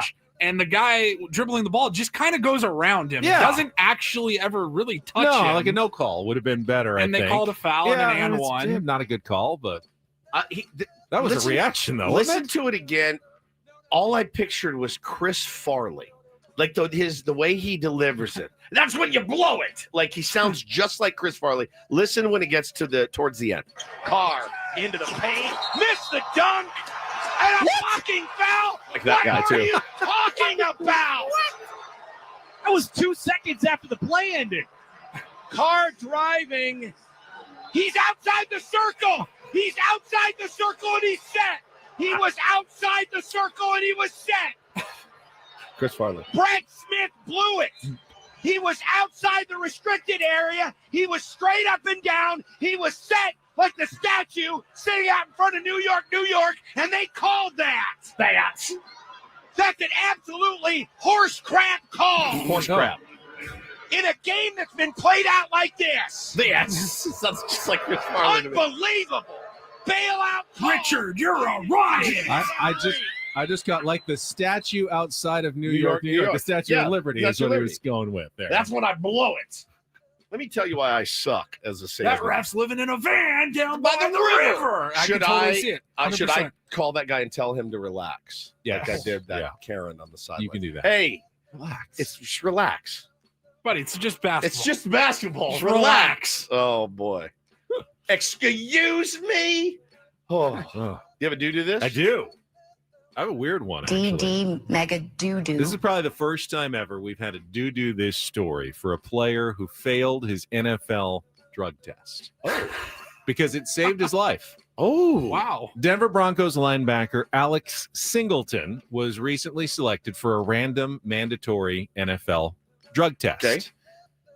Did his, urine in the cup, came back, and he failed. He got the notice in his locker, and he was surprised because he didn't think he was taking anything. And they said, well, you've got an elevated level of human chorionic gonadotropin hormone, which means one of two things. You're either juicing or you have testicular cancer. Ooh. And he went to his urologist, and they tested him, and they caught it because of the drug test. He did have testicular cancer, but it did not spread. And he had the surgery like later in the week and getting the treatments. And if he had not been selected for that random drug test, they may never have caught it because, you're a young guy. You don't necessarily are looking for such a thing at that stage in your life when you're an NFL player. And because of the drug test, they were able to catch it very quickly and may have saved his life, which is a unreal, pretty cool story. That's amazing. That is a good do this. Do you do the normal? You check the boys? Yeah. All right. Never sure exactly what I'm looking for, Same. but yeah. But it's not the worst. It's not the worst activity. If you guys will excuse me, I need to do a quick check. You'll know if something's abnormal. Yeah. Do you ever get anyone else to check it for you? Not as much as I'd like. So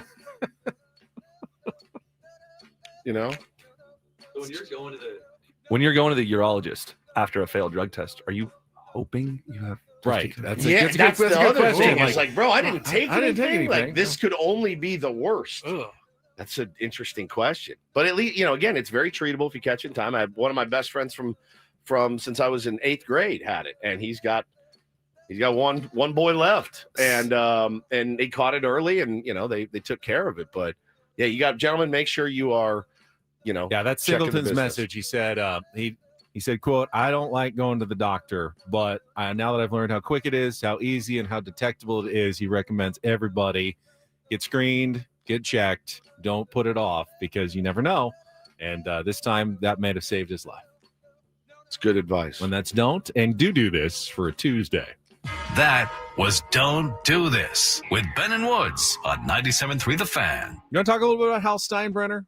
Yeah, we have to. I think that's an interesting story. It's insane. Yeah, some interactions with the media from the owner of the New York Yankees. We have someone who is following baseball in New York as well who can comment on that. We will get to that coming up next with Ben and Woods on San Diego's #1 sports station, 97.3 The Fan. Quickly, gang, let me share the Thanksgiving love from Sedano, Ford, and Lincoln. So grateful for you. They're rolling out jaw-dropping Black Friday savings, but they're doing it all November long, deals that you won't find anywhere else. Feast on this, you guys. A powerful 2025 Ford F-150, just $395 a month. If you are ready for some adventure in your life, grab the 2025 Ford Bronco Big Ben, just $275 a month. And if electric is what you crave, the Ford Mach-E just is yours for just $258 a month. And for a holiday to remember, we always talk about the big bow on the car. Imagine the big giant red bow on the 2025 Lincoln Corsair Hybrid, just $337 a month. Sedano, Ford, and Lincoln, your proud and local veteran-owned dealer. Thanks for choosing them over every other Ford dealer in town. These offers will go away, as they usually do. Go to SedanoFord.com. Lock in your deal today. Restrictions do apply. Don't wait another second. Don't forget to let them know Woodsy sent you. Hurry on down to Sedano, Ford, and Lincoln. Visit SedanoFord.com for all the details. Let them know again. Your old pal Woodsy sent you down to Sedano Ford.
Hey, player, this is all yours.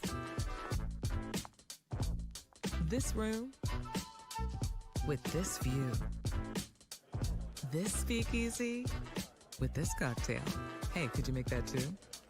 This spa with this. Ah. And this pool on this roof. This is all for you. The all-new Hamul Casino Resort, now open.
If you happen to miss our announcement yesterday, don't forget, we got the big trip to Chicago coming up with Tier 1s this summer. We're teaming up with Hop Run Tours for an unforgettable trip to the Windy City to watch San Diego take on Chicago at one of the most historic stadiums in all of baseball. The package from Hop Run Tours will include round-trip airfare, hotel accommodations for 3 nights at a 4-star hotel, a stadium tour, tickets to 2 games, plus a group dinner with Ben and Woods. Visit 973thefan.sd.com/Chicago for all the details. This special fan trip is brought to you by Hop Run Tours, who handles all the travel and event details. 97.3 The Fan, proud to promote this package. This is going to be worth the money just to see how uncomfortable you can make Ben. Oh, yeah. That's going to be, for me. See, now I was looking forward to the trip until just now. Yeah. Well, I thought about it yesterday. I hope he's okay. But then again, it's worth the money. Again, just to come up. And if like let's say you've had 7, 8 beers and Ben hasn't had any. You know what he likes? Just come up and start wearing him out about baseball. Actually, if you start talking NBA, you're fine. I'll look over the court, be Ben in a Tier 1. What are you guys talking about? Oh, the Timberwolves. Oh, okay. Well, back to your drinks. Are you going to be okay on this thing? I'm going to be great. All right. I think you will be. I think you're really going to thrive coming out of your. I'm looking forward to it. Yeah. That's going to be awesome. I haven't been to Chicago in 30 plus years. It's going to be good. It's not, that's different. There's like 50 slots. There's already a bunch gone. So get in there. Will you hug everyone that buys it? Of course. Yes. French Only kiss? if they want me to. No. No French kiss? No. Okay. Oh, you never know. Nothing's off the table. Keep it dry. Nice dry hug. Dry interaction. Okay. As opposed to a wet hug. A French kiss is too wet. That's true. Yeah. That's true. All right. So the Yankees, apparently, poverty franchise. As they think about the Pirates, the old tin cup, the outside Twins, the Marlins, and the Yankees, the poverty franchises in Major League Baseball. What is Hal Steinbrenner talking about? Get to that after a check of traffic here on 97.3 The Fan. From the 855 Get Ross Traffic Center, protecting San Diego after accidents or injury, here's Kelly Danick. Traffic is brought to you by the San Diego District Attorney's Office. Crash is cleared on northbound 805 just past Plaza Boulevard. Now watch out for a stalled car northbound 5 before Pacific Highway. It's partially in the slow lane. And tow truck is still helping to clear this crash in the North County northbound 15 right before 78. Workers' comp fraud costs us all. Fake claims and premium scams drain $34 billion a year. That means nearly $1,000 more per worker and higher prices for everyone. Workers' comp fraud hurts us all. See it, report it, stop it. Learn more at SanDiegoDA.com. And Kelly Danick with Ben and Woods, San Diego's #1 sports station, 97.3 The Fan. We've seen what increasing expectations has kind of done to the Padres fan base over the last few years, and I'm I'm all for it. And you're one of them. I've enjoyed now. it. Yeah, I agree. But the Yankees, the expectations are always there's no other expectation every year other than winning a World Series. Indeed. And that's what fans have come to expect. And they want to know how they're going to get back there because it's been now 16 years, is it? 09, yeah. Since the Yankees last won a World Series. And, gotten close a couple of times, but never gotten over the hump. So fans are expecting big, splashy moves in free agency to try to get the Yankees back to the top of the mountain. But in a bit of a State of the Union video news conference with reporters, Yankees chairman Hal Steinbrenner tried to tamp down those expectations for the offseason, saying he would prefer to spend less money on payroll. Didn't say he was definitely cutting payroll, but he said, no, I'd really not looking to add to payroll. And then when a reporter said, well, I mean, we saw, the estimates that the Yankees had over $700 million in revenue. Can we assume that you guys are being, profitable running the Yankees? And he go, that's not accurate or fair to say that we're profitable. He said, I don't want to get into it, right? Which is like immediately, hey, man, are you guys making money? I don't want to get into it. But this is quote. I'm not woodsing this thing up. It's not fair to assume the Yankees made a profit. Quote, I don't want to get into it, but that's not a fair statement or an accurate statement. So number one, you just got into it. Everybody wants to talk about revenues. They need to talk about our expenses, including the $100 million expense to the city of New York that we have to pay every February 1st, including the COVID year. So it all starts to add up in a hurry. Paulie, Google what the Yes Network pays the New York Yankees every single year. I know the Dodgers is plus 350 they start with every year. Yankees got to be not in that category, but they got to be pretty close what they get on a year-to-year basis from Yes. What do they make? What's that check look like from Yes? So it's hard to know because they own part of the Yes Network. So it's a bit of a closed circle that doesn't really necessarily no one will know. I don't know that this number. I don't think this number is totally accurate, but according to Google AI, they say the Yankees receive an estimated $143 million in revenue from their local rights deal. That was a figure based on 2022 data. Okay, so let's say they make 143. Well, that covers that $100 million that you have to stroke your check to the city of New York. You're plus 43. And this is very rudimentary. Payroll was $319 million. Yep. And you took in 750. Steinbrenner talked about all the the development and costs of just running a major league organization, minor leagues, which are, they do exist. Those costs are real. They say we're cutting edge on all the technologies and everything. These things don't come cheaply. We're probably spending as much or more than any other team in baseball. So it's not fair to say, you're making money. But I have to say, it's really laughable when you think about it. It's laughable and it's disappointing if you're a San Diego Padres fan, right? If you're hearing, and look, make no bones about it too. What is coming up at the end of the year? Okay, the CBA is expiring. So this is standard operating procedure. It happened the last time there was a lockout. All you heard was the owners going, guys, I need, can anybody spare a dime? Out on the street, can anybody spare a dime here? It's all you heard, and it's all you're going to hear in the next year from ownership of all teams. And it's funny, man, you never hear I honestly can't, and I know I'm in a baseball bubble, but I can't remember an NFL team owner bitching about the money that they make, or really an NBA team bitching about the money that they make or don't make, or even an NHL team owner bitching about the money they make or don't make. It's really always only baseball owners. And maybe it's the system, I don't know, but Hal has a point. It is really expensive to run a Major League Baseball team. That's true. I don't want to pay $7 a gallon to fill up my tank, but I fill up my tank. Right. You're the New York Yankees. You have to have a competitive roster, and you have to spend money to get that. You have to. If you can't figure out a way to turn the largest fan base in the world for a baseball team with a stadium that fills up, the top 4 in attendance, I think, with a giant stadium, luxury boxes, ticket prices are high, the best media deal in the biggest market with, bona fide stars, the history that they have, 27 World Series titles. If you can't figure out a way to make even a little bit of a profit on that, Then just close the whole thing and turn it into a Spirit Halloween store. We're screwed. We're screwed here. What chance does anybody have if the Open Yankees the books can't and make prove money? it. Prove it. Show it to me. I don't believe you. It is, as KG said, it's a worldwide brand. Worldwide. It is the Dallas Cowboys, who, by the way, don't win anything. They win nothing. And Jerry Jones is like on a pile of cash. He's like, they win nothing. The Yankees are competitive. They're competitive every year. They make the playoffs mostly every year. They get playoff revenue almost every single year. You may be the worst businessman of all time. If you can't turn that into a cash cow that it should be, like your dad did, again, man. And even if you aren't making money, let's say what he's really saying is that when everything is accounted for, every last cent is tabulated, we kind of broke even in the column. Well, good, because your franchise is worth $8.2 billion if you wanted to sell it. Imagine being an American. George Steinbrenner paid what, like $15 million or $10 million for the Yankees or something? I mean, $8.2 billion. Imagine being an American citizen and hearing the owner of the New York Yankees crying poor when you're like, hey, buddy, I would kill to break even. I would kill to get to January 1st and be like, I have no debt. I have no debt. Like, I broke even. It's elite. That's an elite way to live. Even if you broke even, because we all don't have an asset that's worth $8 to $10 billion if we sold it, right?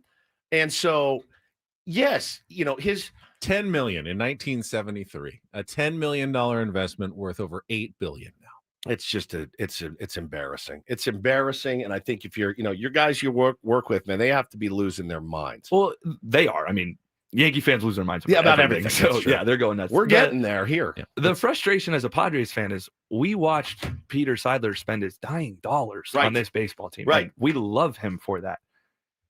The Padres, on paper, are not as marketable and profitable as the New York Yankees. Correct. So to watch the Yankees complain about it is like, all right, well, if you guys are going to complain, then how is any of the other 26 franchises that aren't the Dodgers, the Cubs, supposed to do anything? It just comes down to the fact of, the owner, like Peter Seidler, is such a unicorn. Because again, I think George had George had a passion for winning, and it was misguided. It was crazy. And if he didn't like the cut of your jib or you weren't getting the job done, you're out. You're out of a job. Anybody won. He won. And really all that fueled him was winning. And he would do what it took to win. And I think we had that in Peter. Now, we didn't get nearly long enough with Peter Seidler. Peter Seidler made mistakes. Absolutely. Peter Seidler spent money he probably shouldn't have in the wrong places. So did George Steinbrenner. George had a lot more years to do this. Peter would have eventually found his way and found that sweet spot. But like you said, he spent his dying dollars to try to turn this team into a winner. Get this. I'm just looking this up because David J said he paid $8.8 million because 1.2 were sold back as parking garages. His own investment, George Steinbrenner's actual personal investment to start, $600. He borrowed $168,000. I mean, you can't even get a 2-bedroom apartment in Bakersfield you can't for get that. A 1-bedroom apartment in Bakersfield for that. And now that investment is worth $8.2 billion. It's and his son is crying poor. Again, are we putting it in the like 5 shirts at Neiman Marcus for that? Hal, if you don't want to be an owner that is committed to winning, like nobody wants to hear. It's interesting, because if you have a friend that is like, I know people that are super, super wealthy. You know what I never hear them do? They never complain because they know better. They know, like, it's not a good look. That in front of the New York media to be like, it's not fair. We didn't make a profit. We don't care. People do not care. They don't care about the plight of the billionaire. They really, really don't. And if they do, it's such a rare person that's like, I feel terrible for the Steinbrenners, man. Imagine trying to carry on that legacy. No, get rid of the team. Sell it to somebody with a passion for winning. Just like that's our hope here as our team is for sale. We hope the next guy has a passion for winning like Peter did. They are unicorns. They don't come along. These guys do want to pinch pennies at times. They do want to make you feel bad for them. Don't. It's going to be a somewhat distasteful year when it comes to this stuff because December 1st, 2026 is the date the CBA expires. And between now and then, so 12 months. That's what you're going to hear. You're going to hear a lot of very rich people talk about how very not rich they think they are in order to make their case. Now, players are also very rich, a lot of them as well. And it's just something that no fan wants to hear is players and owners fighting about money. But again, before you start, I go to watch the players. That's who I go to see. So I don't care how much money they make. I go to watch them. I'm not there watching the owners count their cash. All guests on Ben Woods appear on the David P. Shapiro Fan Hotline. David P. Shapiro, criminal defense attorneys, helping good people regain control of their future when charged with a crime since 2010. Visit davidpshapirolaw.com. We'll come back. Paulie was trying to find a new dog yesterday. Didn't work out great. We'll tell you why next on The Fan.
right, we are halfway home on a Tuesday. Ben and Woods, 97.3 The Fan. Thanks so much for being here with us. Really appreciate you. We're thankful for you in this season of giving thanks. Very thankful for you guys. I'm Woodsy. That's Paul Reindl, executive producer of the program. Ben Higgins, your friendly neighborhood sports anchor, joins us as well. And we're joined in studio by our pal Ryan Cohen, home visiting family for Thanksgiving. Wanted to drop by the Ben and Woods biosphere. Said we'd love to have you anytime. So welcome in, Ryan. Good to have you. Always stoked to be here with you guys. I'm very excited for Thanksgiving. Yeah. Because you eat a lot of food. Have you been picking at your nose? Yeah. Oh, no. Bleeding? It looked over, and I said, what happened? What'd you do? Is it bleeding? I've had this zit on my nose. You know you're not supposed to pick a zit. You know that. I know. It had a little loose skin, though, and I just wanted to get it off. Loose skin? Cannabis? Sorry. At least I don't have to anchor on television all night tonight. You've made it look worse I'll cover now. it in makeup like I did last night. I didn't even notice it I know, last because night. I covered it in makeup. Oh, have you ever used a pimple patch? Yeah, when I was like 17. Oh, they make them now. You just put it on, it kind of covers it up. I wear them to work. You didn't even notice it on sometimes. television, really? Yeah, you can't even notice it. It's like they're like clear, but it covers the pimple. It's hard when you are dusting it. It makes it irritates it though when you have the makeup on it, so it makes it harder to heal.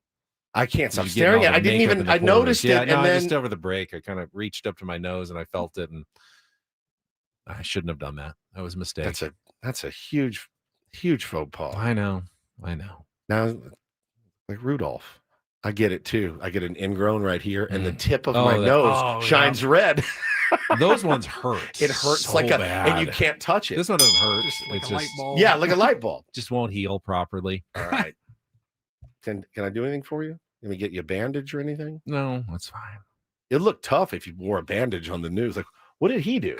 Did Aubrey Huff finally find him and punch him out? Bloodied his nose? Yeah, got into it. Did you guys see his tweets over the weekend? No. Those were a wild ride. He's still out there doing his thing? He did a tweet about how to seduce women. It was, I'm sure if we can find it, I'd like Ben to read it, actually, because it's absolutely incredible. You've never seen anything like it. It's the in the manual for how not to meet women, the way that he did it. I can imagine. It's absolutely incredible. Are you looking right now? I'm looking. Yeah, Ben's looking. I want to hear Paulie's story.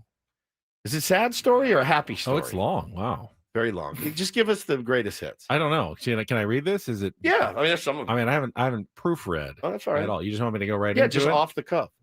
Fellas, next time you go up to a woman at a bar, do this. I've done this countless times, and it works 9 times out of 10. Walk up to the bar and stand confidently next to her. Order your drink from the bartender and immediately look into her eyes and don't break contact until she does. While looking into her soul, shout out to the bartender confidently, and please, my good sir, get this little temptress whatever she's drinking. Introduce yourself in a seductive and deep, confident tone, which intrigues her sexually, proving you're a confident man, not afraid to ask for what he wants. Then make an offhand remark, which should make 0 sense given the situation. Her curiosity is now piqued, although he spelled it wrong. Yeah. When the bartender delivers the drinks, ask him for a napkin and a pen. While you're writing your name and number on the napkin, speak these words in your best James Bond impression, which should be spoken seductively, slowly, calmly, mysteriously, and with a touch of cocky arrogance. Nice to meet you, sweet tease, and thank you for the drink. I'll be sure to get the next one when you meet me later at the bar I'm headed to. Just slide the napkin to her while graciously letting the bartender know to put your drink on her tab. Okay, put drink on her tab. Then simply walk away, leaving the bar.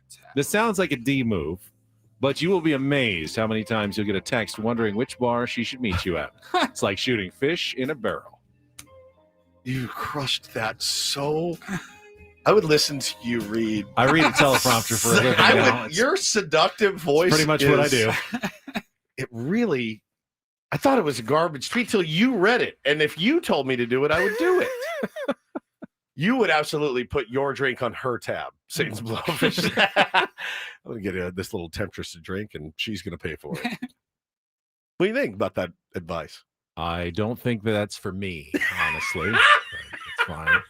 I don't know how we got here, but I think you should wear a bandage over it tonight.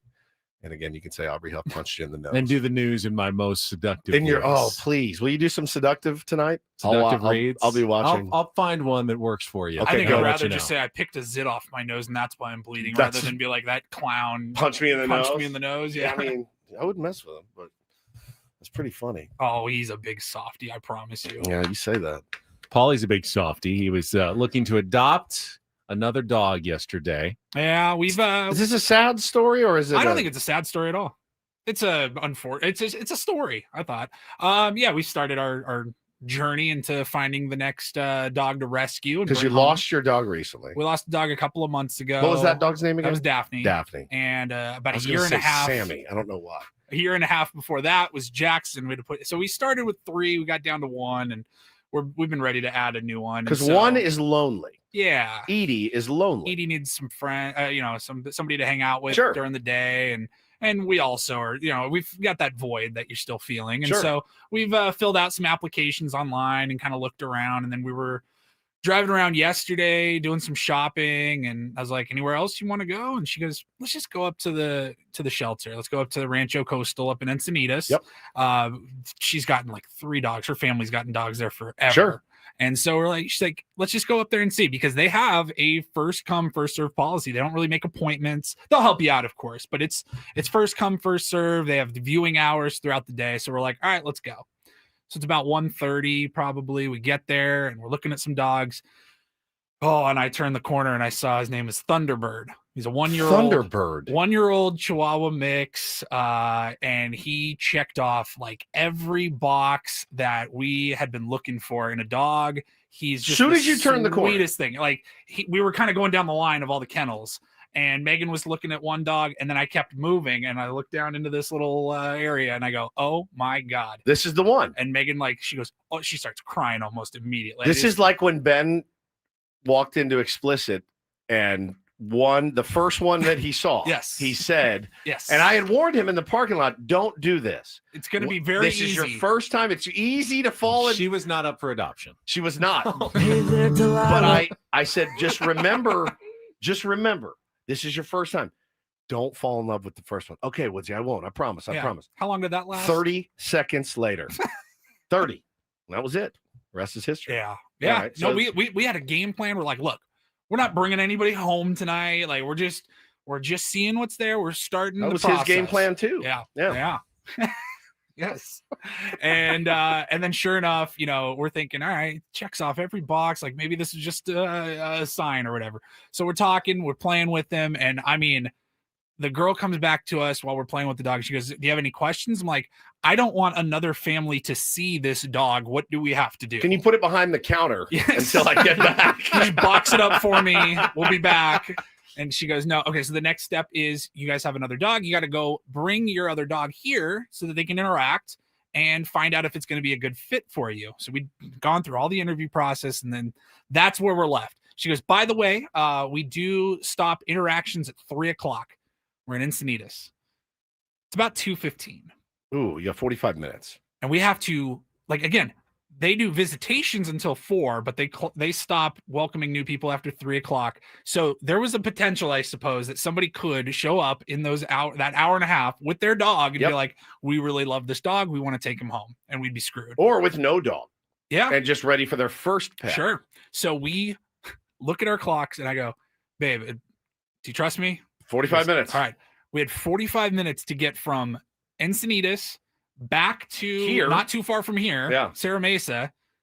2:00, 3:00, traffic starting to pick up. Yep. Had to grab Edie, throw her in the car, and get right back up to Encinitas before 3:00. I got there at 2:57. Wow. And so then we end up we get all situated, and they bring the dog in. We're going to do the meet and greet or whatever, the interaction. And the dogs didn't get along super well. Damn it. And it's not even that they didn't get along. It's just that Edie is 12 or 13. She's a little bit older, and she's a little more chill. This dog is 1 year old and every bit of 1 year old. He still looked like a puppy, and he had the energy of a puppy. He just wanted to get in her face and just check her out, sniff, and she was not having it. She was kind of showing some teeth like, hey, back off. But they didn't start fighting. We're like, is this a bad sign? And the girl goes, Yeah, he's gonna be up in her grill, it looks like, and she wants probably a little bit older dog, maybe somebody that's just a little bit more relaxed and isn't gonna be up in her personal space. So it didn't work out for us, but hey, if you're looking for a dog, I mean, what's his name? The Terminator? Thunderbird. Thunderbird. Here's a question. Now, if you had adopted, is it okay to change the name, or once it's got its name, we would change the name. You would have changed the name. Yeah, well, we would have. So I told Bo this story yesterday because it was happening in real time while he and I were out doing grounders. And I said, oh man, Paulie almost got this dog. And he goes, what do you mean almost? And so I told him what happened. And he goes, oh, and he was like sad. He loves dogs. And I go, could you imagine, buddy, when Mom and I brought Taylor home the day he was born and you were there and your face dropped and you were so furious. If Mom and I had to go, all right, we'll try again and take him back to the hospital. Taylor's showing his teeth. Yeah, Taylor's mad. Like Bo was the mad one. He was like, this sucks. I hate this. Just like Ben was when he had his siblings. Bo's very much like you. He said, we had such a good thing going here. I got all the attention. It's not uncommon for a first child. It's be eagerly anticipating a younger brother or sister. But if it worked that way, we would have had to literally go back to scripts and be like, this one didn't work. So we'll see you guys in like another year. I feel bad for Thunderbird because you would have been I a don't great feel home. bad. Thunderbird's off the market. He's probably going to be around too long. Yeah, we got hundreds of people on our stream who just saw Thunderbird's picture. There's going to be another race up to Rancho Coastal again to see who can claim Thunderbird as fast as possible. Certainly anticlimactic. I mean, I felt like it was a scene in Fast and the Furious there for about an hour, just trying to get down here, get back up there in time. All right, practical question. Yeah. Practical. Not mean question. Practical. The next, now, you can't go, you have to go to another dog dealer. Dealership? Another dealership. Because you don't have to. Now, I mean, right. But is there a thought of going into the next one and be like, we don't even have a dog. This is, you know what I'm saying? That's not. I don't think that's fair to either of the dogs. Because my theory is that they would have eventually learned to get along. Yeah, I think so. But then I don't think in that situation it's the right fit. If you have to force it, I don't know that it's a good fit. What are your thoughts? I know you have my sister now, just fine. They forced it, so Bo and Taylor really still don't get along all that well. So I've forced it. Just takes some time. All right. It's tough when your dog is as old, I think, as old as yours to introduce anything. Any dog. That's going to be tough. But she's a sweetheart. Might be trouble. I think if in a perfect scenario, when you bring them in for that little interaction meeting, you want them to just be engaged and like sniffing each other, kind of checking each other out, and then doing their own things. It's if they're going to be in each other's grill. The reason I ask is now I'm afraid. Like Thunderbird needs would be great for like a young couple maybe that don't have kids or another dog, or have a big space for him to be running around because he's got a lot of energy. Do you want me to go get him for you? I'll go get. I don't have a dog actually. I'll go. You only have 5 cats. 4 cats and 2 kids. And should I go in and be like, I'm here. I have no dog. I don't know Paul Reindl or Megan Reindl. Don't listen to the 8 o'clock hour. I would just like to get this dog and then I'll gift it to you guys. Because I don't think you're overreacting by any stretch. I've had that before. It's tough. And it's one of those things where I was just like, I was definitely figure it out. Figure it out, both of you. Yeah. Like, I've never like gone to a shelter to pick out a dog. That was my first time doing that. The dog that I got 10 years ago was kind of just left on my door, one day by a friend. Maybe Edie was stressed about the 150-mile-an-hour ride to the kennel. I think Edie was stressed out because that's where she came from. Oh, and she's like, "Oh no, I'm back." I'm back. 13 years, a long enough time, kid. Yeah. No, I mean, look, another family's going to take Thunderbird and they're going to be happy. And there's going to be another one that is the right fit. Like Nick says, could you imagine if we wanted to get a cat and the lady was like, yeah, you're going to need to bring all 4 of your cats in. I'd be like, never mind. They just give cats to anyone. Cats are they don't care. If you're watching on YouTube, there you look at the picture of him. You want a dog? That's your dog. Little Thunderbird. He is unbelievably cute, and he was so fun. He was climbing all over us, kissing us. Wiry. Yeah, he's wiry. I like it. But we'll find another one. It's all good. That was the first dog that we looked at. I was not expecting. I don't want to ask this question, but I have to for the radio. So now, are you afraid now? And it's only been one interaction. Yeah. You haven't tried multiple. No. But are you afraid now you may be pigeonholed into Edie for a while until maybe. Oh no, I think we could easily have a dog within a week still. Okay. I was 2 thinking weeks, you just 3 wait, start fresh. We're not. No, we're not in. I'm just asking the question that he was too afraid to ask. We're not in a super big rush. Okay, we're just gonna chill and wait for the right one. Okay. But she does good with other dogs, neighbor dogs, whatever. It's just gotta find the right one. Okay. Just asking the question. Puppies are always tough. They're impossible, dude. Year-old dogs are insane. I was being ambitious. We didn't want to do the puppy phase per se. Yeah. But I was like, at least a year. A year. Got a year under his belt. We're probably more in like the 2 to 4 year old. My dog just got out of her puppy phase. She's 8. So, and she's solo now, but she's happy. Yeah, she's happy now. Oh, that's good. Kind of like me. Yeah. Good luck to you, Paulie. Thank you. And I hope that it works out. And if you need me to do anything, if I need anything, if you need anything shady, I'll do it. Yeah. I almost let us know if you adopt. You live much closer to Rancho Coastal. I'm like, hey, bro, I need you to go distract them. Give me Edie for a weekend. I'll take her around and see which one she gets along with. This hour on 97.3 The Fan is brought to you by Mission Fed. From first accounts to big life moments, Mission Fed can help. Saving shouldn't be stressful. Mission Fed makes it easier with great rates on savings, certificates, and ultra money market accounts. Grow your money the smart way. Check the latest rates and open an account at missionfed.com. Membership and account criteria apply. Who wants to play Take on Woods?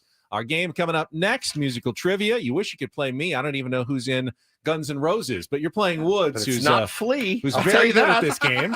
833-288. Where's Flea? Oh, which one's Flea again? 833-288-0973. Your chance to qualify for a trip to Las Vegas to see Sammy Hagar, who was definitely in Van Halen. Yes, good job. Well, I did get to meet him at least. 833-288-0973. That is coming up next after a check of traffic here on 97.3 The Fan.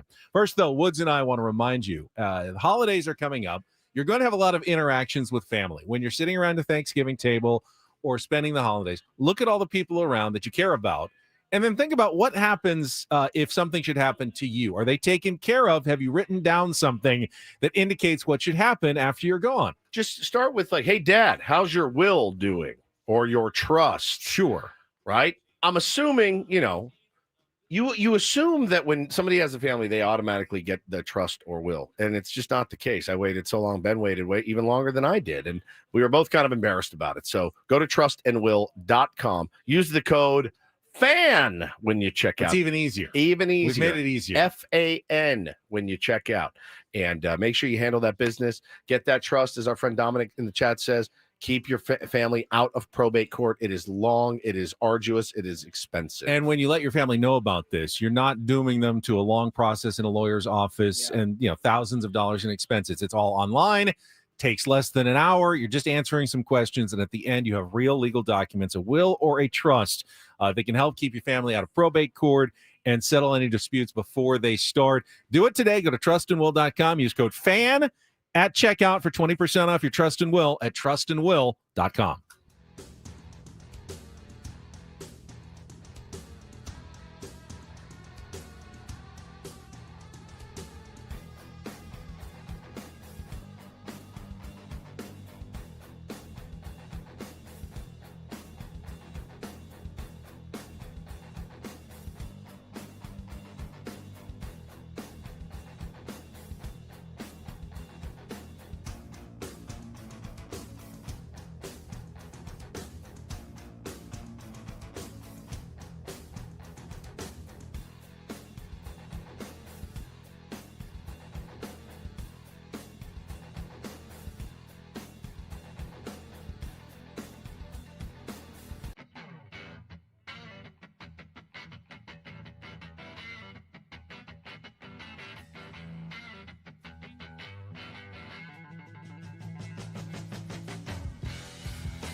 player, this is all yours.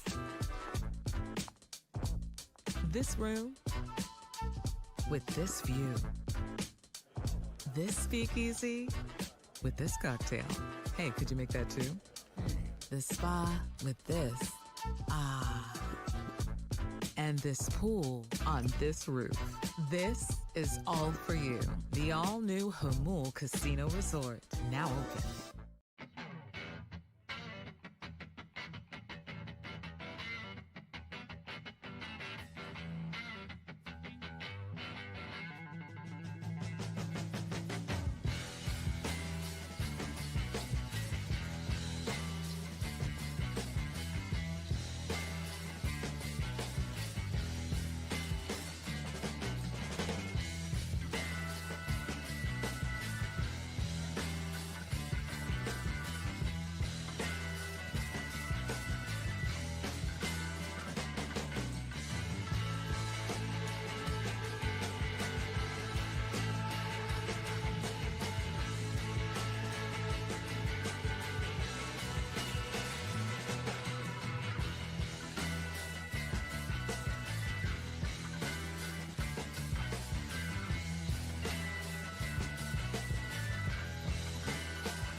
This holiday season, too many San Diegans will go hungry. Join 97.3 The Fan and support the San Diego Food Bank. Donate food directly online through our Odyssey San Diego Food Fund, where every donation helps feed local families.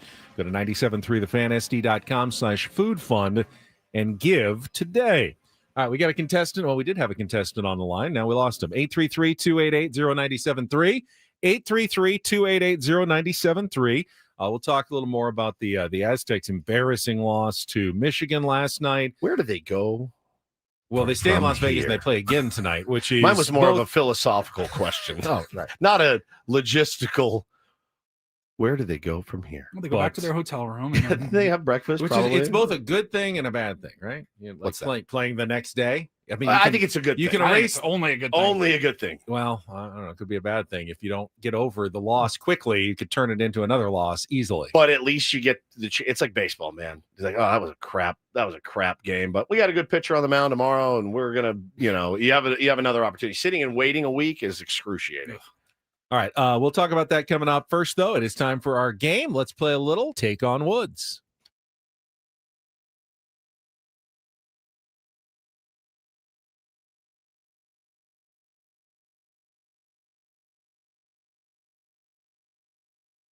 Take on Woods, brought to you by Bay Alarm, security and fire alarms for every business. We got you, and Matthew called in. Matthew, you there?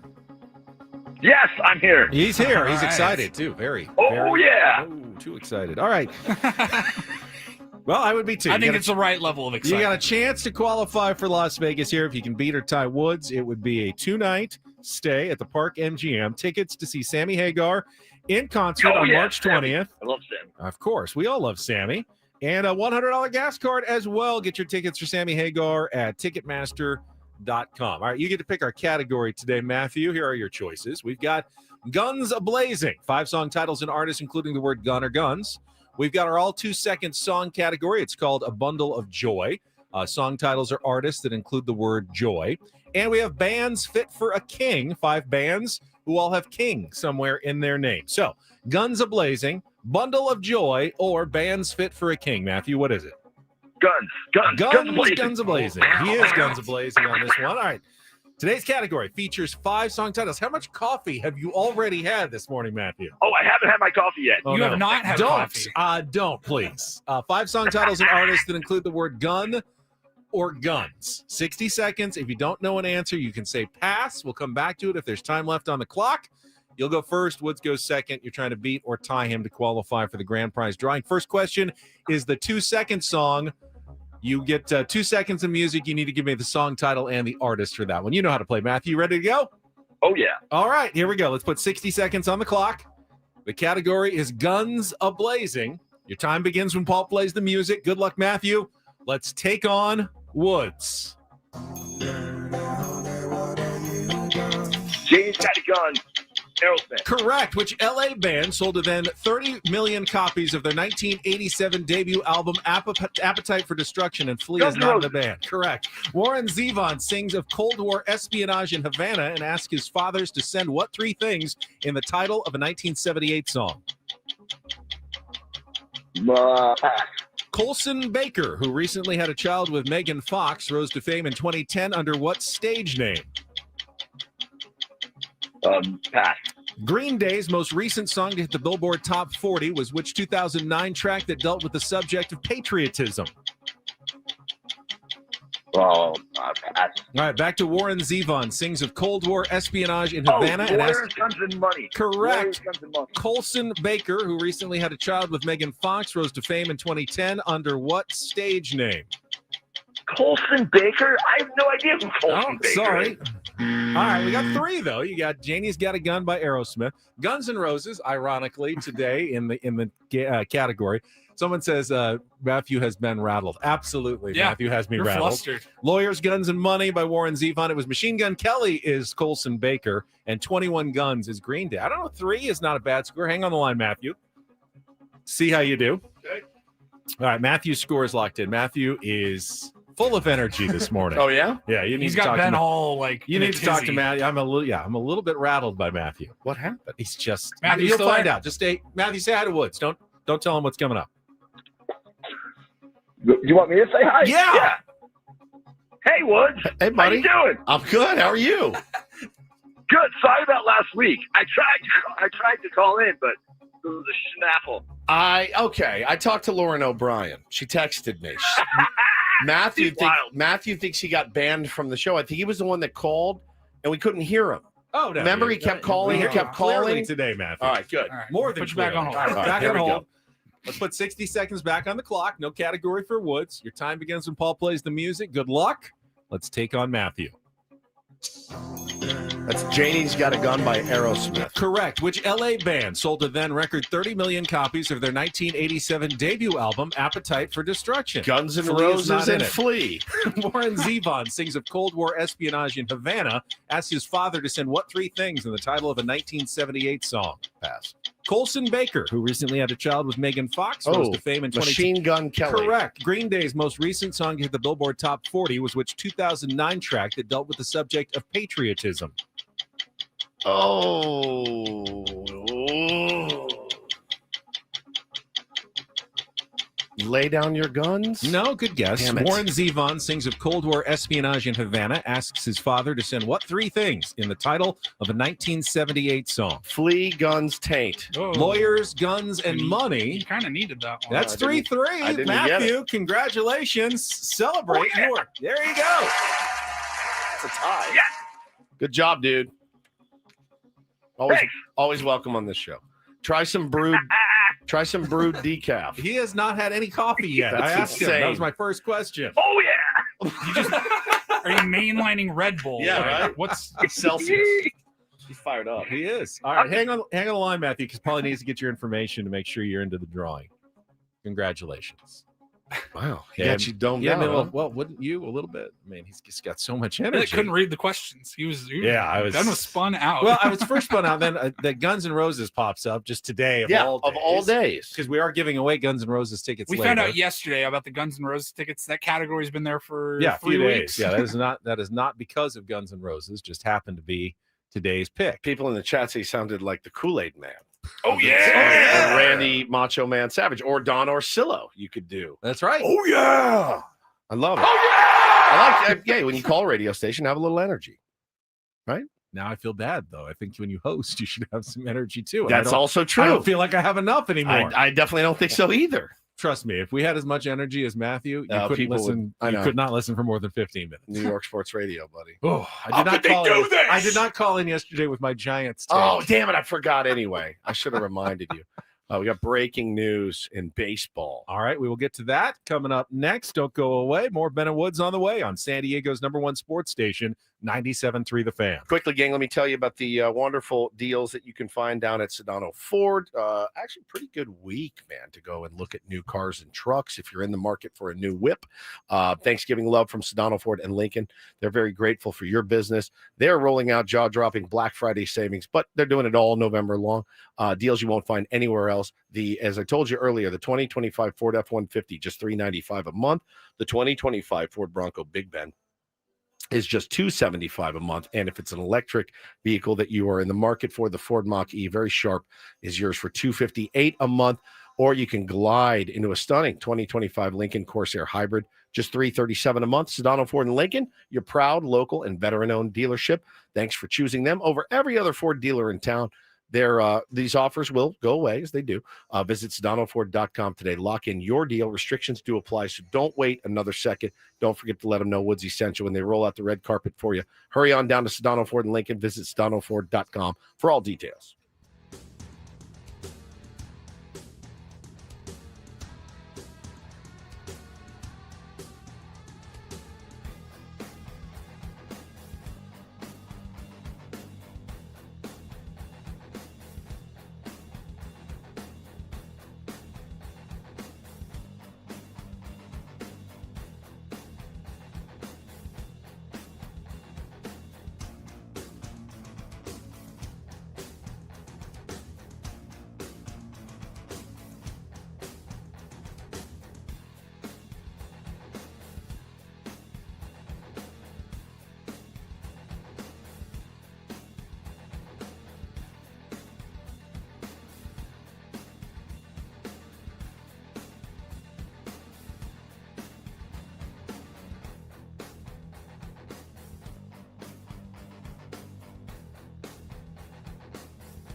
Hey, player, this is all yours.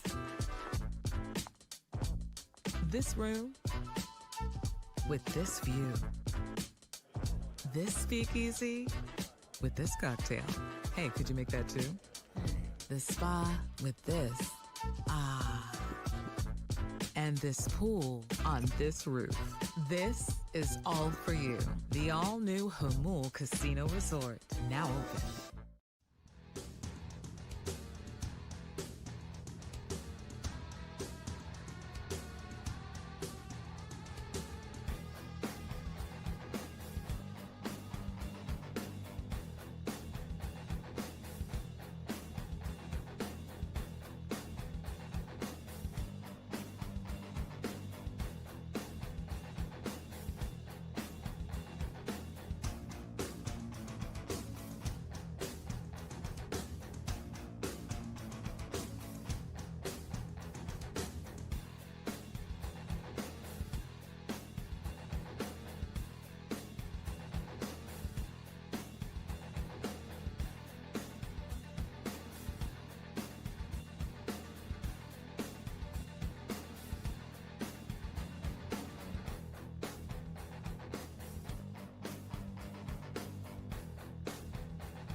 In Major League Baseball, I'm shocked reported. on this one, dude, because of the numbers that you just read me. So the Boston Red Sox are acquiring pitcher Sonny Gray from the St. Louis Cardinals. No word yet on the return. Gray, 36-year-old. Nope, here's the return. Oh, you got some return. Cardinals, this is from Jeff Passan. Red Sox received Sonny Gray and cash. I would think. St. Louis Cardinals received left-handed pitcher Brandon Clark and right-handed pitcher Richard Fitz. Oh, Dick Fitz. Dick Fitz. Yeah. Clark and Fitz. Whoa. Mr. and Mrs. Fitz. Yeah. Is that short for Fitzgerald? No, it's just Fitz. Fitts. Fitz. Brandon Clark, Richard Fitz. Fits well into their rotation, maybe. Richard Fitz? Well, yeah. Richard Fitz. The return is less important than how much money the Cardinals are paying. Now, Sonny Gray is not a bad pitcher. Not at all. He's had a very good career, but he's would 36. be our 1 or 2. He is just 1.4 WAR last season, 4.28 ERA, 123 WHIP, but 180 innings, 201 strikeouts. Actually somewhat similar numbers to Dylan Cease, but with a not completely different repertoire, but he's just on the downside of his career. And get this, he was scheduled to make $35 million, but they reworked his deal. He will now make $41 million this year for the Red Sox, 31 in salary and a $10 million mutual option buyout for next season. I can't imagine that the Red Sox are taking that on without the Cardinals paying it down at least. We know the Cardinals tried and failed to get rid of Nolan Arenado and shed his salary last year. They're still trying again this year. They have now successfully unloaded Sonny Gray, but he's a good pitcher, and the Red Sox clearly are a team that are trying to go for it a bit this offseason and have stabilized the top of their rotation. So what is this signal? I mean, if you're a Red Sox fan, you're like, cool, great. Like, we have money. Like, we have money. Our owner is absolutely filthy rich.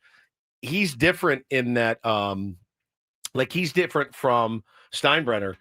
He's just like, I don't spend money. Like, he'll just openly announce, like, we're not spending a ton of money. But for them to go out and do this, I think, and they're going to pay it, a decent chunk of this. St. Louis isn't going to pay all of this. I've got it. No, I think, I don't know what the total is, but Boston is certainly on the hook for some money. I think if you're the Red Sox, you're stoked.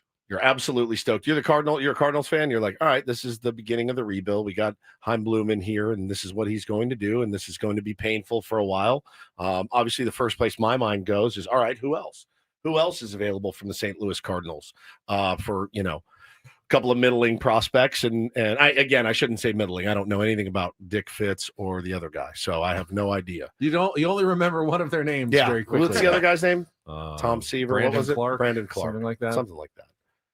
So I don't know. I mean, is there anybody over there that you would like that is interesting to you? Because it was Richard Fitz and Brandon Clark.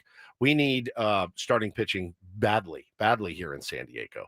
But that's a very steep price tag. $41 million for a Sonny Gray is pretty nuts. We're not shopping in that.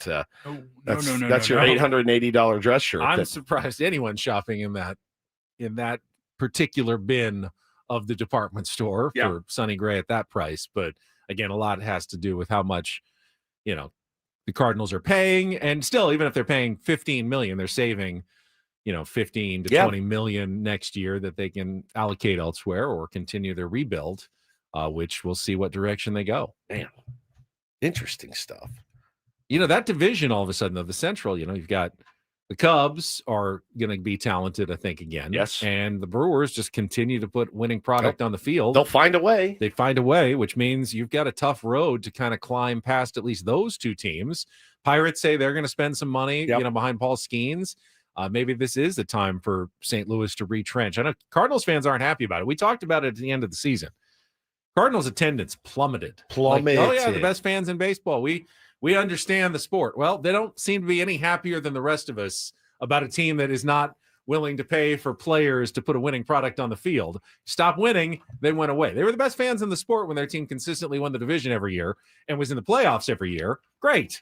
Not, have a couple of bad seasons and, Busch Stadium is now half empty at the end of the year. My guess is that the same thing would happen here. 100%. Of course. And I think the exact same thing would happen here. And let that be a wake-up call to all the owners out there. There's only one fan base that's ever been heralded for going to see a losing team consistently every year. And that's the Cubs fan base. That's it. And that's a bit misleading as well because Wrigley Field seats like 100 people. It's really small. So, when they say, wow, we sold out another game, think about that. There's like 14,000 seats less seats at Wrigley than even Petco. Yeah. It's tiny. It's a small ballpark. They've added some in recent years. We'll get to check it out ourselves next summer, but that was the worst thing that could have happened too, because it was that lovable losers and we've embraced it. And, for many, many years that if you're the owner, you're like, why would I spend a lot of money on players? These dudes show up regardless. Now, some people will argue that's a true fan. And maybe it is, but that whole, we're going to lean into this thing prohibited them from winning for many, many years. The only thing that I will criticize fans for is when your team is winning and you still don't show. Correct. We've seen that sometimes with the Rays. They have a bad ballpark. That doesn't help, but they put winning products on the field and they still don't draw fans. That's a bummer. Which that's a rough look. Dodger fans in the playoffs because it's not the World Series. Otherwise, it's winning and fans. It's a direct correlation. The more you win, the more fans show up. That's exactly right. And that's really how it should be. And I think you'd be insane to say otherwise. Support them with your hard-earned money, win or lose. They're not spending any money, but you should. SDFC will be the test. We've never seen them not win. What happens? They're filling up the Snapdragon Stadium. We don't know what it looks like. If they lose 3 games in a row next year, be like, I'm out. I mean, maybe. Maybe they never will lose. Maybe they'll be the first team ever wins a championship and then just keeps winning championships. They would win a championship every single year. Or they're at least in it. Fold the league because no one can ever beat San Diego FC in MLS Cup action. I don't know, man. I think it's an interesting dilemma that baseball has. And, again, the owners crying poor. Peter Seidler paved the way for them and just said, look, if you put an exciting product on the field, then people will come. If you build it, they will come. And they did. And, now they have established a culture here, and they have established an idea that all of us need. We're all behind, but it comes with conditions. The conditions are, no, you still have to put a winning team on the field.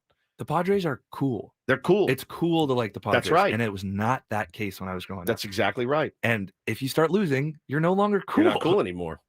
So like you can't trade Fernando Tatis Jr. And like all your Yankee fan friends want to do. I got a text from John Boy, my boss. They're wasting so much time on these trade proposals for Fernando Tatis Jr. I want to hear what John Boy. Yeah, I do too. He texted me, Michael K. talking about the Yankees said, "Would this break you?" I said, "Yes." Or sorry, Michael K. talking about Tatis. Yeah, Tatis. Yeah. I said, "Would this break you?" I said, "Yes, but it's not going to happen." We didn't even really get into it. That Michael K. said the Yankees should trade for Fernando Tatis I think it would have been Jr. not just a waste of time, like irresponsible to give that a ton of.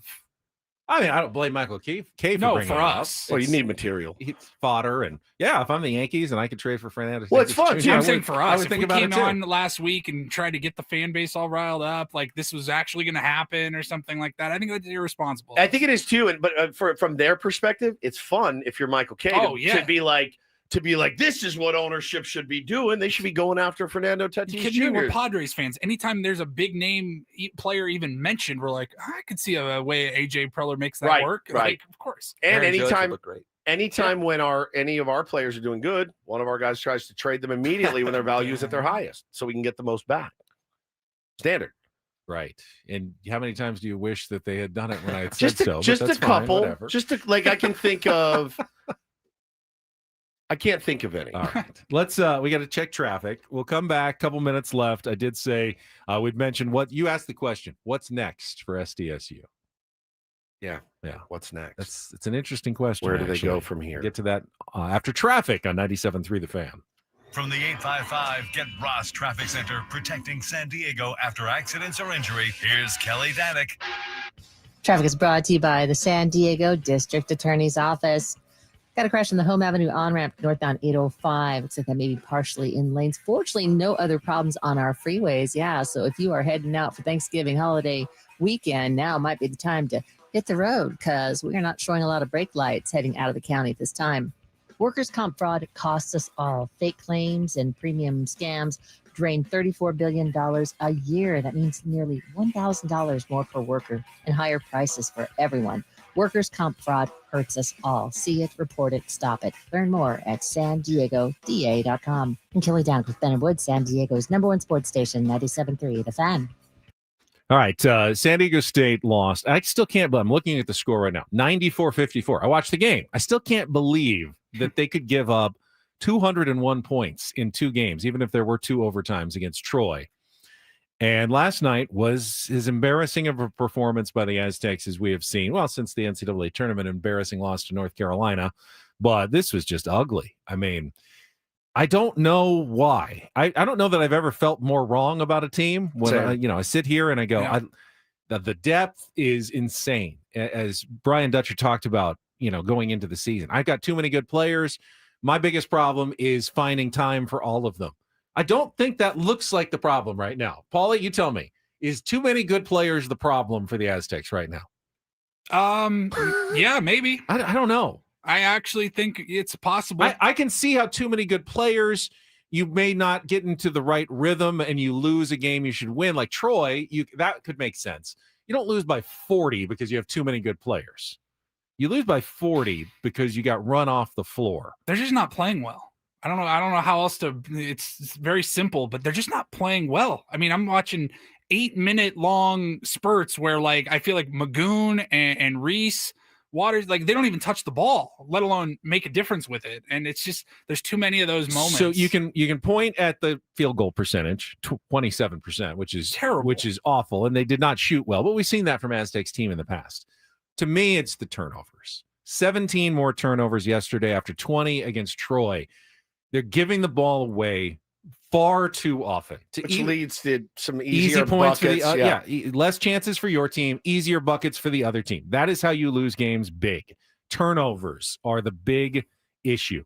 We've seen and sloppy ones, dribbling it off a foot, out of bounds, just getting trapped in the wrong places. The offense just does not look like it's clicking on any level right now for San Diego State. And then that's showing up then on the defensive end because you are giving away more fast breaks, more rebounding. I mean, with Michigan, it was tough because they're huge, but too many second chance points, third chance, fourth chance points in the game yesterday that just couldn't do anything that really allowed them to stay in that game against the Wolverines. He said, Dutch said last night after the game, I did like this, puts it on himself. He said, when you're bad from the top down, and I'm the top. I didn't have us ready to compete at that level against a very good team. I told him after the game, we can't think one thing about Michigan when we walk out of the arena, or we'll have no chance to play against Oregon. As much as it can serve as a learning experience, this is not the time to learn from it. It's the time to put it behind us as quickly as we can. The Aztecs are 1.5-point underdogs against Oregon. What's Oregon? They're not ranked. They're on the just on the third outside the top 25, 29th, 30th, somewhere in there. I don't know. I mean, you got to show me something tonight. Yeah, San Diego 100%. State. 8:00 tip. Must win from Las Vegas. Feels like it. It really does. All right, Rindle Report and our biggest fan announcement coming up next on 97.3 The Fan.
Hey player, this is all yours. This room with this view. This speakeasy with this cocktail. Hey, could you make that too? The spa with this. Ah. and this pool on this roof. This is all for you. The all-new Hamul Casino Resort, now open.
Of Ben and Woods.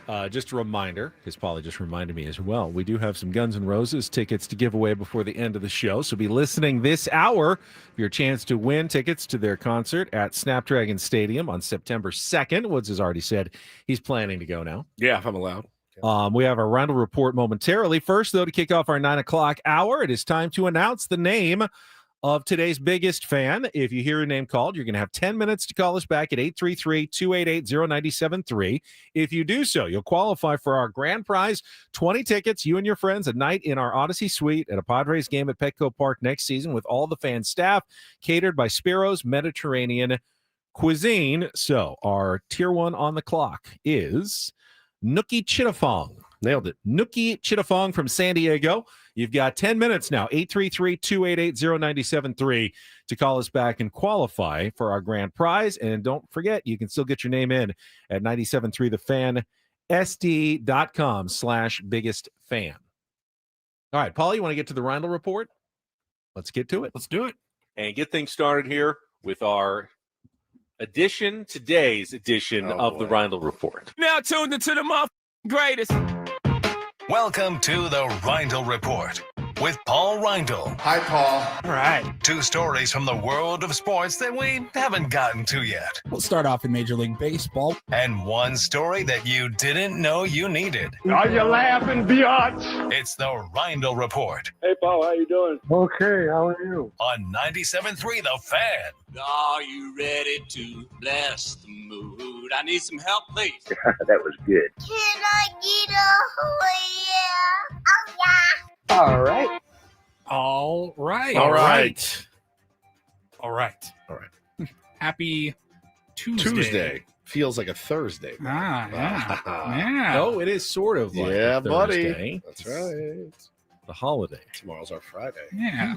All right, let's get started here, gentlemen. We will start off in the NFL, but NFL media. Now, awful announcing, we talked about the baseball broadcaster rankings that they do every year, usually towards the end of their season, and we have their NFL announcer rankings that just came out recently. Now, we're all familiar. These are the national broadcasters, television, right, national broadcasts, and it can be across Fox, CBS, or of course all the streaming platforms as well, Amazon Prime for like Thursday night.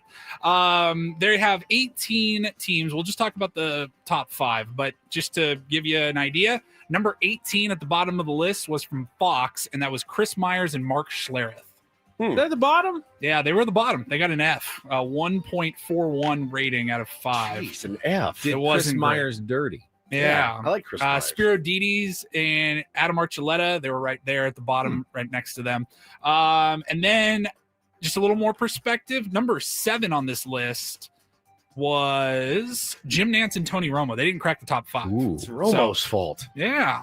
He's gotten worse. So we'll start with the top 5 here. Number 5, Ian Eagle and J.J. Watt for CBS. Ben. Good Oh, my broadcast God, team. Yeah, Ben. that's Just- a good broadcast team. Ben There loves was a- those Eagles. It was Noah, his son, right? Yeah. There was a period in Ben and Wood's lore. Like 2019, 2020, 2021, somewhere in that. When Noah range. was bursting on the scene. Yeah. This dude to my left, he started- probably texted, I'd say he texted Paulie between 3 to 4 dozen times about getting Noah Eagle Like on the once show. or twice a week. At least. I think And he he was word on calling- Noah Eagle. I saw the talent. I What- knew he'd be big and said, And let's he- get him on the show. Paulie. We knew his dad was a longtime broadcaster. Yeah. Was Noah Eagle? He was, I think, a Clippers broadcaster. Yeah, Does that something. sound Yeah, right? back then that sounds about right. I mean, Ben was like every week, like, "Hey, see if we can get I didn't Noah Eagle on." pursue Hannah that hard. Like when I met her. And I No. Still have yeah, never talked to him. still never talked to her. Right? Yeah, We had Ian on once. We had didn't Ian on. Prob- Yeah. yeah, Yeah, we had couple Ian times. on. but like, what would you do if you met him in person? It'd be like meeting Paul McCartney or something? You'd lose your mind. No, it's too late. It's over. Yeah. All right. All right. He's made it now. The luster is well, number 5 More for not. Ian Eagle and JJ Watt. Number 4, another CBS team, Kevin Harlan and Trent Green. Oh, we love Kevin fantastic. Harlan. fantastic. I think it's crazy that, I mean, well, first of all, they're the number 2 team for CBS, Jim Nantz and Tony Romo, who are ranked below them. It's just awful announcing. Right. But I always thought, like, Kevin Harlan, for him to be the number 2, that's weird to me. That is he weird. is so good. Yeah, he's it just elite. feels official if he's calling the game. The only thing I'd say about Kevin Harlan, because he's great, but he's very formal, and except when he goes off the rails, Then he which goes- is fantastic. Right. But his call, he's got his cadence, and he doesn't mix it up that much. You know, Sure. chest high snap, throwing deep, and he's got It's the sound. pretty good. He's very professional. He's very good. He's Yeah. good Kevin Harlan. Kevin Harlan, yeah. Very Number good. 3. You have that in you. Number 3 is your Sunday night football broadcast. Mike Tirico and Chris Collinsworth, NBC and Peacock. Solid. Here's a guy. Chris Collinsworth, his favorite.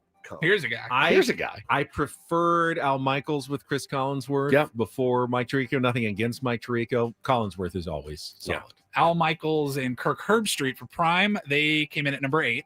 Okay. Number 2. Al's got lost a little, even he's 80 something. He's lost a little bit of his fastball. It happens. Back in the day, I thought that was The the best. best team. Your number 2 rated broadcast booth. They got a A grade. It's Joe Buck and Troy Aikman, Elite. ESPN, Still Monday love Night them. Football. ABC. Still Surprised love they're them, not man. number one. It better not be who I It think. better not be. It can't. It can't. No chance. There's no way. No. I wasn't expecting him in the top 5.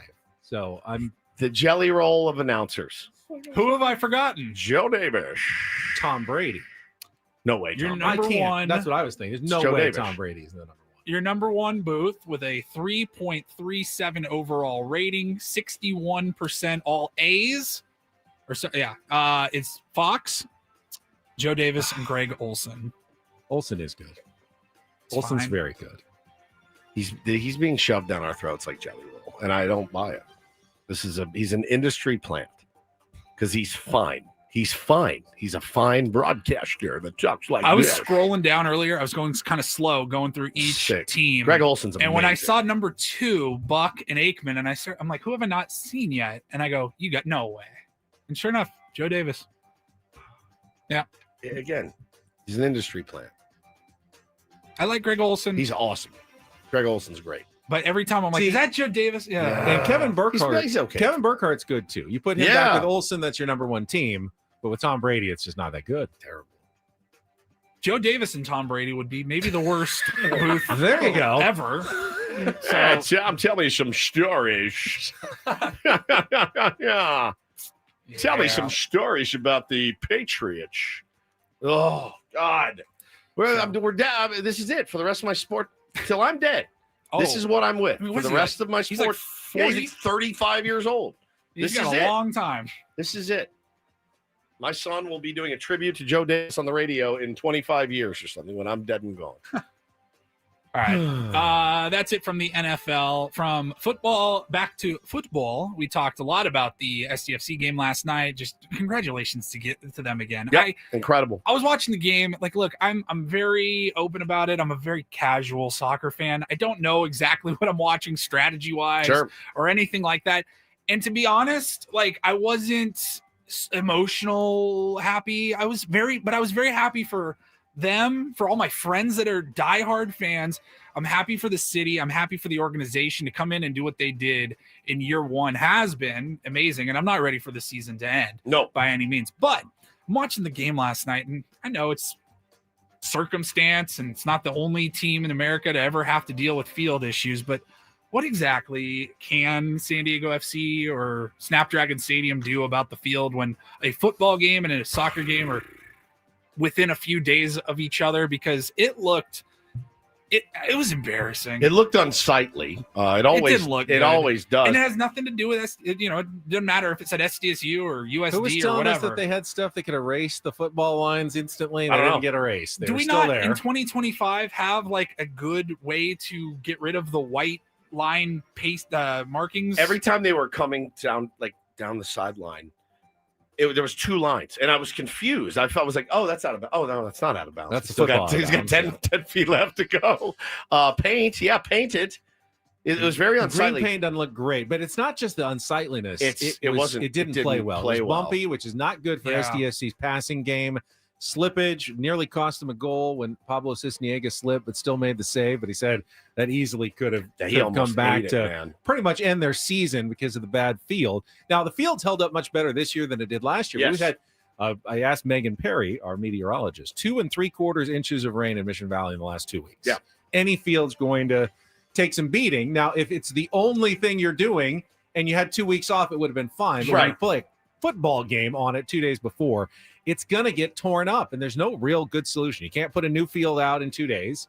You just kind of have to play it. And here's the real question. Now, San Diego State is on the road this week, Friday at New Mexico. So Saturday, they'll at least have a week to try to keep repairing and getting it better. But a week, they have like 4 days. 4 days. That's true, 4 days. So it's not going to be that much better, but there's at least not another football game.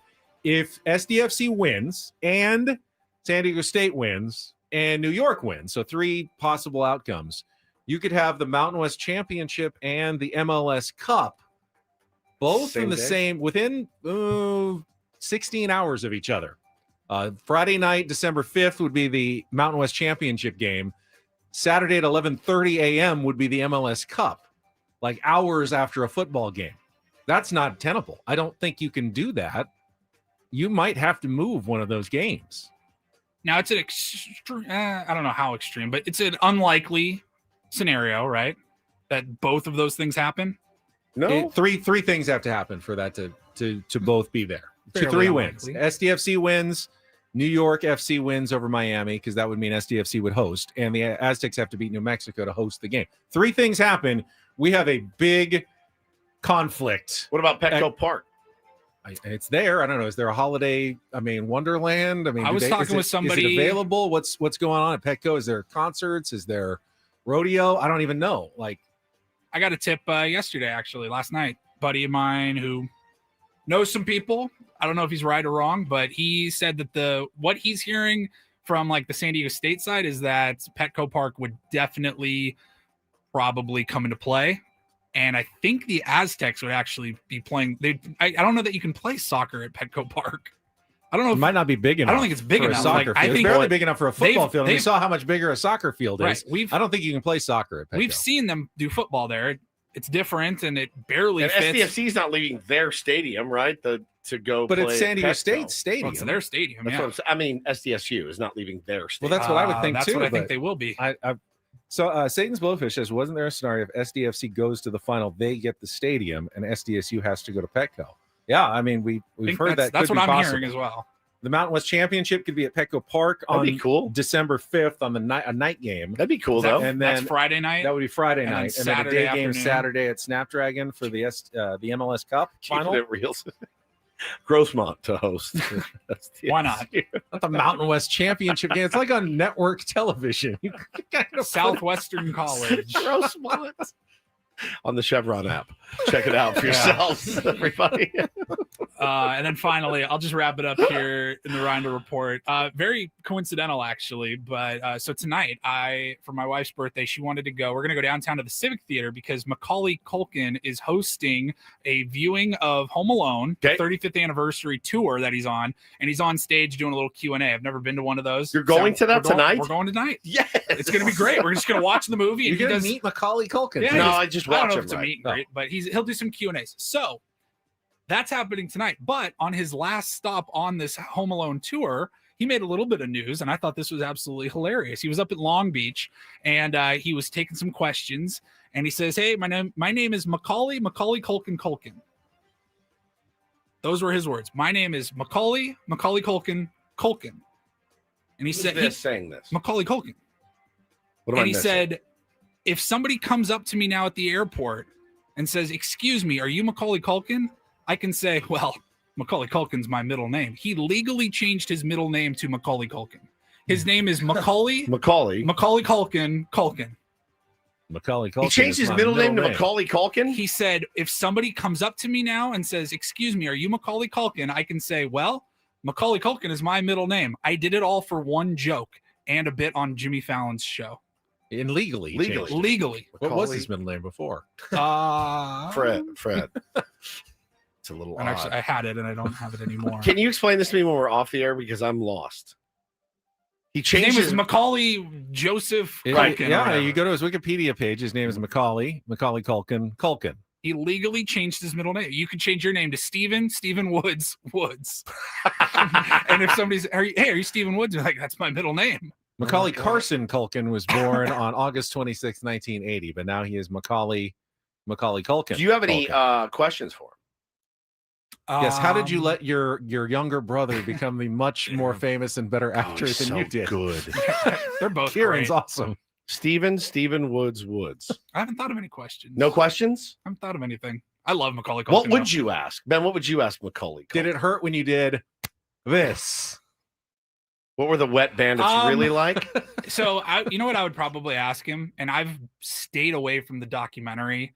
Prime, I think, is where it's at. The new John Candy documentary. Yeah, I can't watch it. I Like Me. I can't watch it. I can't bring myself to watch it. The line from Planes, Trains, and Automobiles, another Thanksgiving movie. Yeah, we'll watch it tomorrow. I will watch it this week. And I don't know that I'm ready to watch it because I know that's going to break me I'm going to down. weep. I'm going to be sobbing. But I would probably ask him, like, what was it like? You know, I can't imagine it's easy for any child actor, but you got to do a few movies with John Candy. He did Uncle Buck. Yep. He did. He was in Home Alone. Home Alone. John Candy. John Candy was not in any scenes Gus together. Polinski. I don't think. No, he was with the mom at the airport. I want to watch it, but I know I'm going to weep. Yeah. I love that man. I watched the Eddie Murphy documentary. Totally opposite, hilarious. Yeah, so I was good. smiling the entire time. He was smiling the whole time. It was It's so great. good. Yeah. And then I'm like, I just know the John Candy one, that's going to wreck me. Yeah, I'm all in. All right. Have fun. Thank you. Round of report. That was interesting. I did not know about that. Now, if he wants to join the show, if you see him, you can do producer thing. Let him know. We can have him on the show tomorrow. Celebrate Thanksgiving with Macaulay Culkin. Him and his wife, Brenda Song. They're great. I love them. Nice. Have fun tonight. Where is it at? The Civic Theater. So we're going to go down, grab some dinner somewhere else downtown and walk over to the theater and watch a movie. All right. If Macaulay Culkin did join us, he would join us on the David P. Shapiro fan hotline. David P. Shapiro, criminal defense attorneys, helping good people regain control of their future when charged with a crime.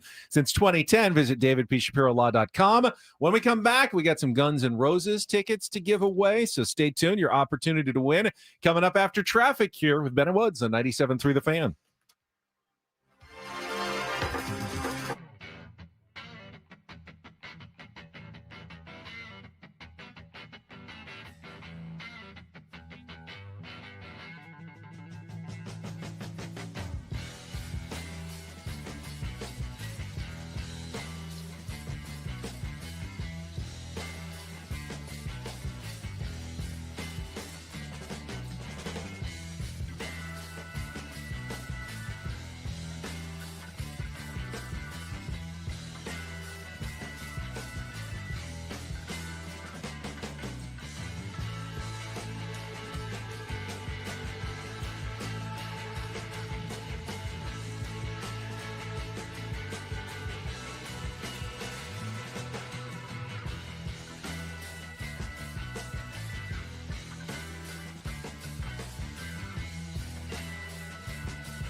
Hey, player, this is all yours. This room with this view. This speakeasy with this cocktail. Hey, could you make that too? The spa with this. Ah. And this pool on this roof. This is all for you. The all-new Hamul Casino Resort, now open.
Hey, player, this is all yours.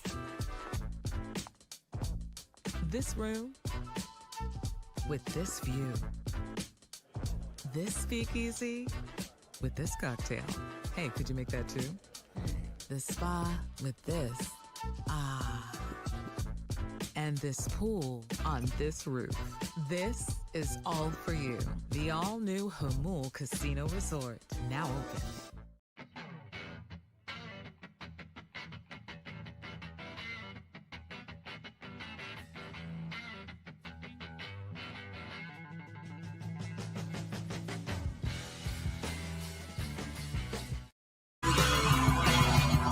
Talking musicals. During the break with Ryan Cohen still in studio with us.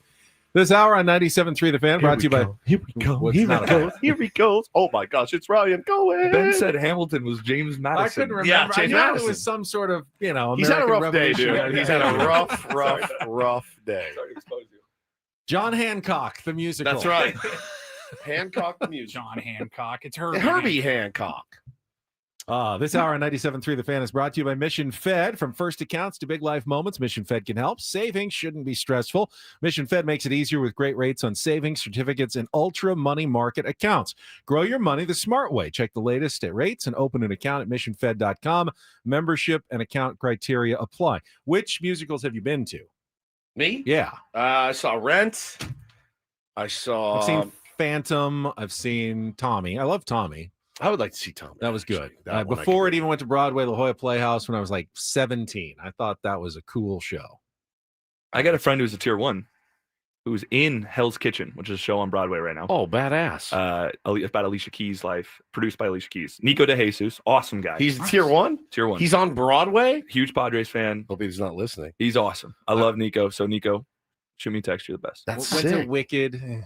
Yeah. I know it's huge now with the movie, and the new one just came out and breaking box office records. I had to take a theater class in college, and we had to go to all the different productions. It was my favorite. The Easy A. You literally just go. You have to write a paper about it. Like, you go and you show up to the play, and then that's it. You're done. But it's been a while. I don't think I've ever been to a musical. I miss much. Yeah.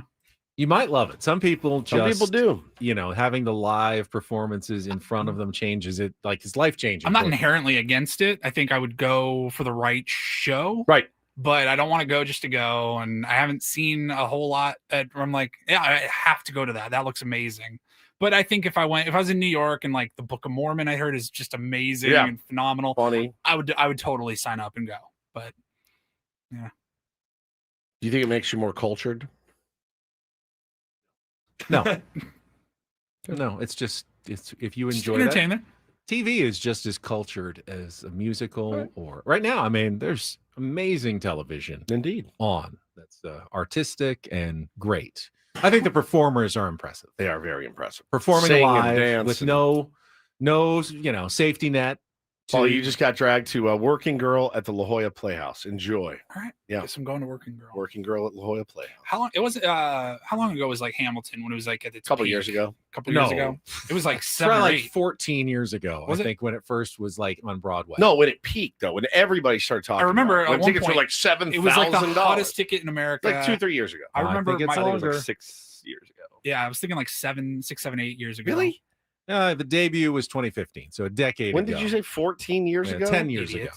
And who was in that? Robert De Niro? Hamilton?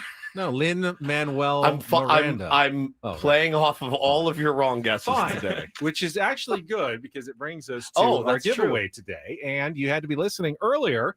It should be very easy if you were. If you want to win the Guns N' Roses tickets, you need to know who I embarrassingly thought was in Guns N' Roses. He was Call that now. serious, by the way. Fourth caller who knows the correct answer, 833-288-0973. It's not someone in Guns N' Roses. Correct. But you need to know who I thought was in Guns N' Roses. Pretty 833-288-0973. And you can win tickets to the actual Guns N' Roses that don't include this person at Snapdragon Stadium on September 2nd. You can go to Ticketmaster.com for tickets. If you don't win today, and I see our phone lines are filling up, we're going to give away another pair, but we'll do it in the first half of the show tomorrow. Okay. So get you up a little bit earlier listening to Ben and Woods for your chance to win GNR. They call them GNR for short. They do. Tickets. Yeah, Yeah. good look I don't at know if you knew you. this Was was that a- in the liner? They actually No. call them No. GNR. Did I you just knew something you that knew? one. They I call knew them that GNR for Guns in Roses. It's not Guns and Roses. It's Guns Roses. Extra bonus answer.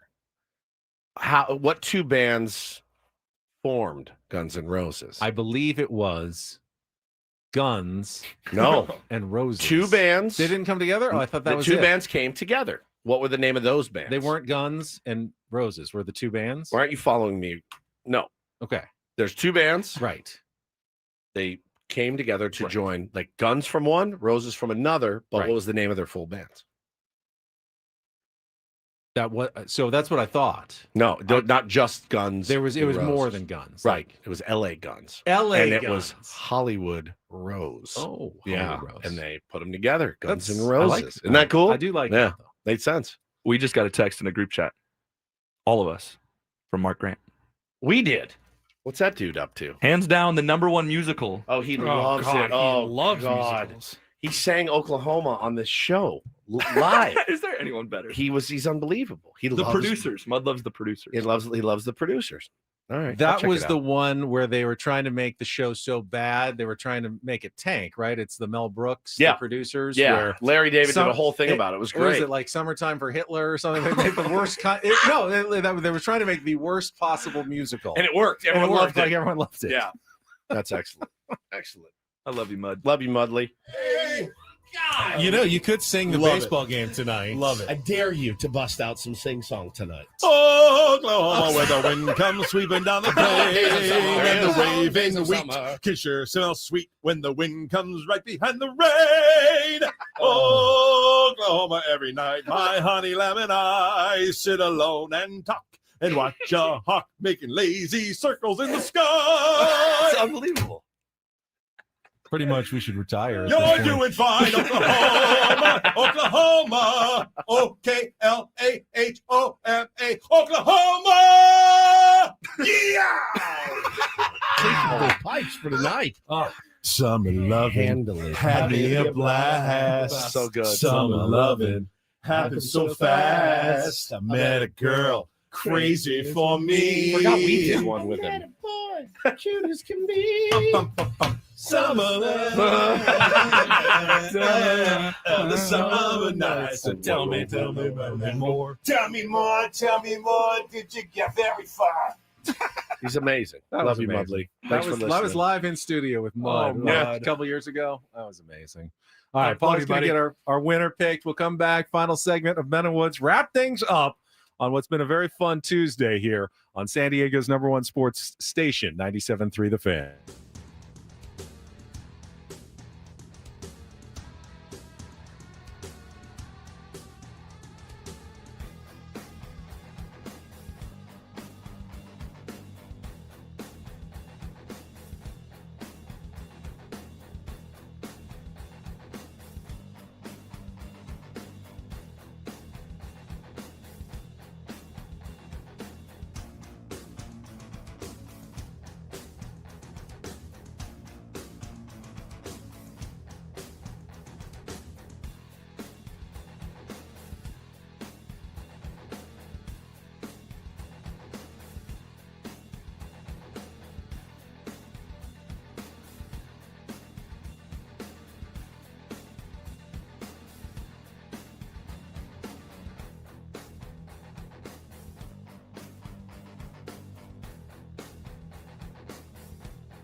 Hey, player, this is all yours.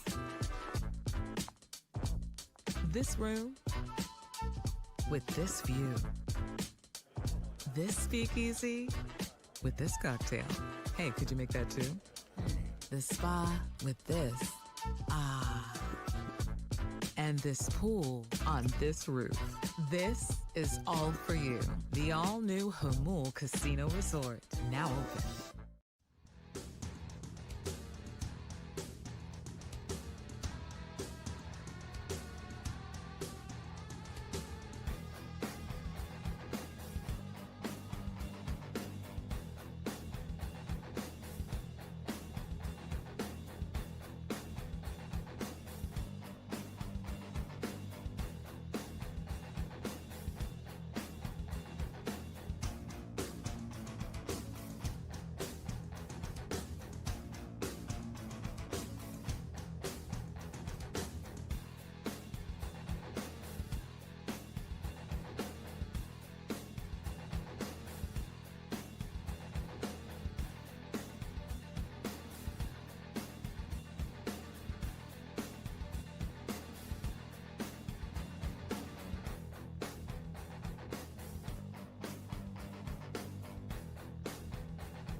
Told me, Ben did, my partner, my life partner, says to me, Mud has a really good voice. I said, yeah, he does. And I told him about a new song I just learned on guitar. He's like, yeah, you're not that great of a singer. You're in tune, but you don't have, his quote was, you don't have the voice of an angel. Like Mud does. Why do you have to break me down? Is what I want to know. Does it make you feel good? Look me in the eye. Does it make you feel good to make me sad? Does it? You don't have the voice of an angel. When the wind comes right behind the rain. That's amazing. I mean, I could do that in a heartbeat. You could? Yes. What does he say? When the wind comes right behind the rain. When the wind comes right behind the rain. When the wind comes right behind the rain. That was better. Okay, that was better. Angelic. Suck it. Suck it. That's what I say to you. Oklahoma. Oklahoma. Yeah. Pretty good. It's pretty good. I think he's excellent. I don't have the presence of Mud, as Purple says. Of course not. Who does? No one does. No one does.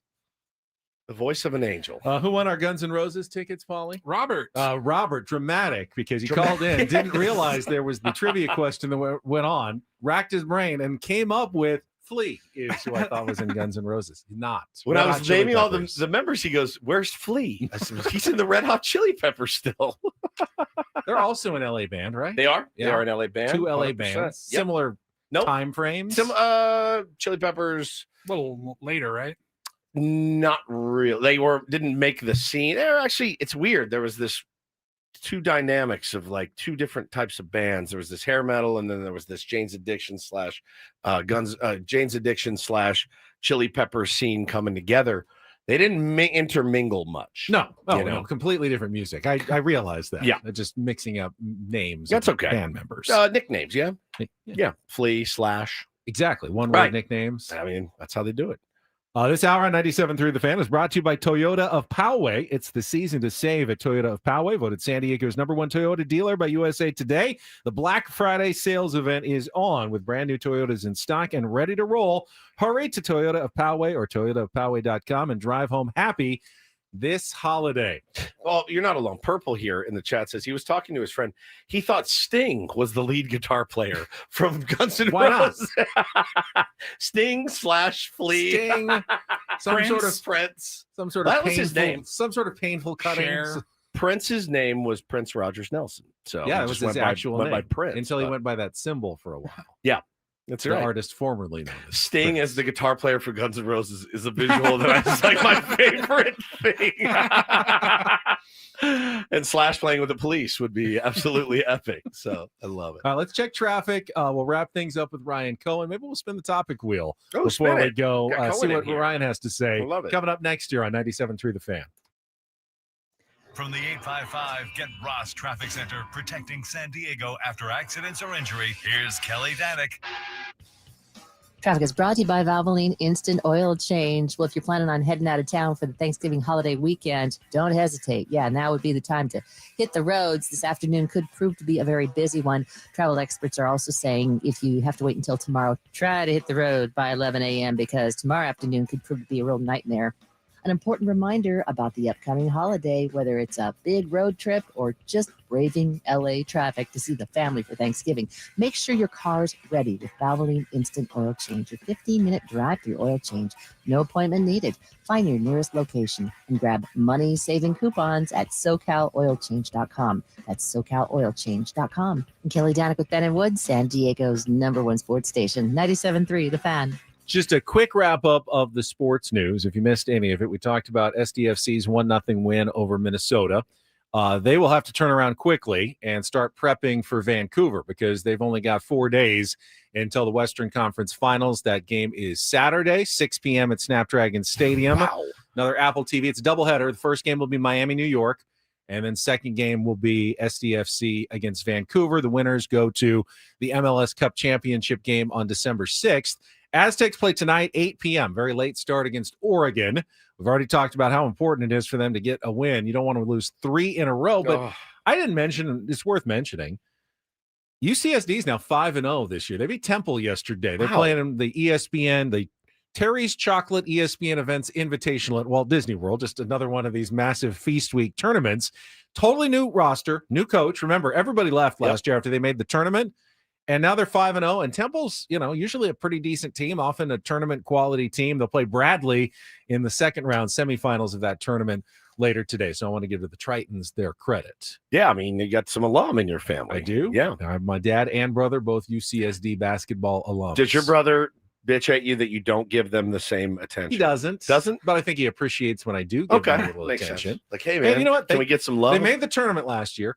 Played way better game than San Diego State did in their tournament game. Did. And now have come out and started 5-0 with a completely revamped roster and coaching staff. So credit to the Tritons for trying to build something at UCSD. Okay. All right. You want to spin the topic wheel, Paulie, for us with Ryan Cohen in studio for a few more minutes? It's a treat having you in today, Ryan. Thank you for coming by. Great job, so buddy. fun. All right. This is an easy one. I've probably done it before at one point or another. And in fact, I know we have. What is your all-time #1 favorite cereal? One cereal. It changes over the years, doesn't it? I mean, it's like one cereal for the rest of your life, but let's not worry about like the negative effects on your teeth. Today, gun to your head. Hey, man, I got cereal, any cereal you want. The one right that now. I always come back to. In fact, I had a bowl last night, kind of as dessert. When I got home, because I hadn't had dinner, I need something. I need a bowl of cereal. We had one bowl left.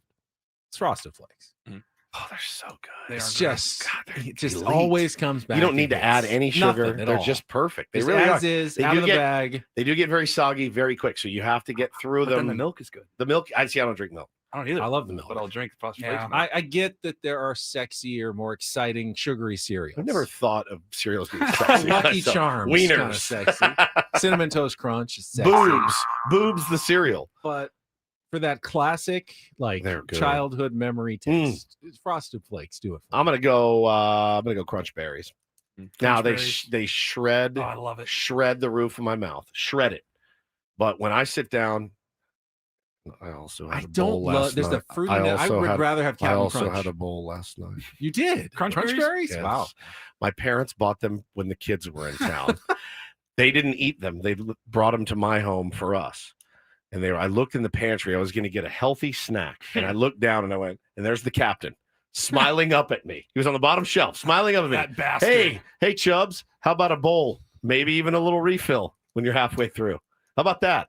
And so I crushed it. And the roof of my mouth is shredded cheese. Hot take, I think Crunch Berries are the worst of the Captain Crunch options. I'd rather have regular or peanut butter Captain Crunch over the Crunch Berries. Peanut butter crunch is for, I know. It's terrific.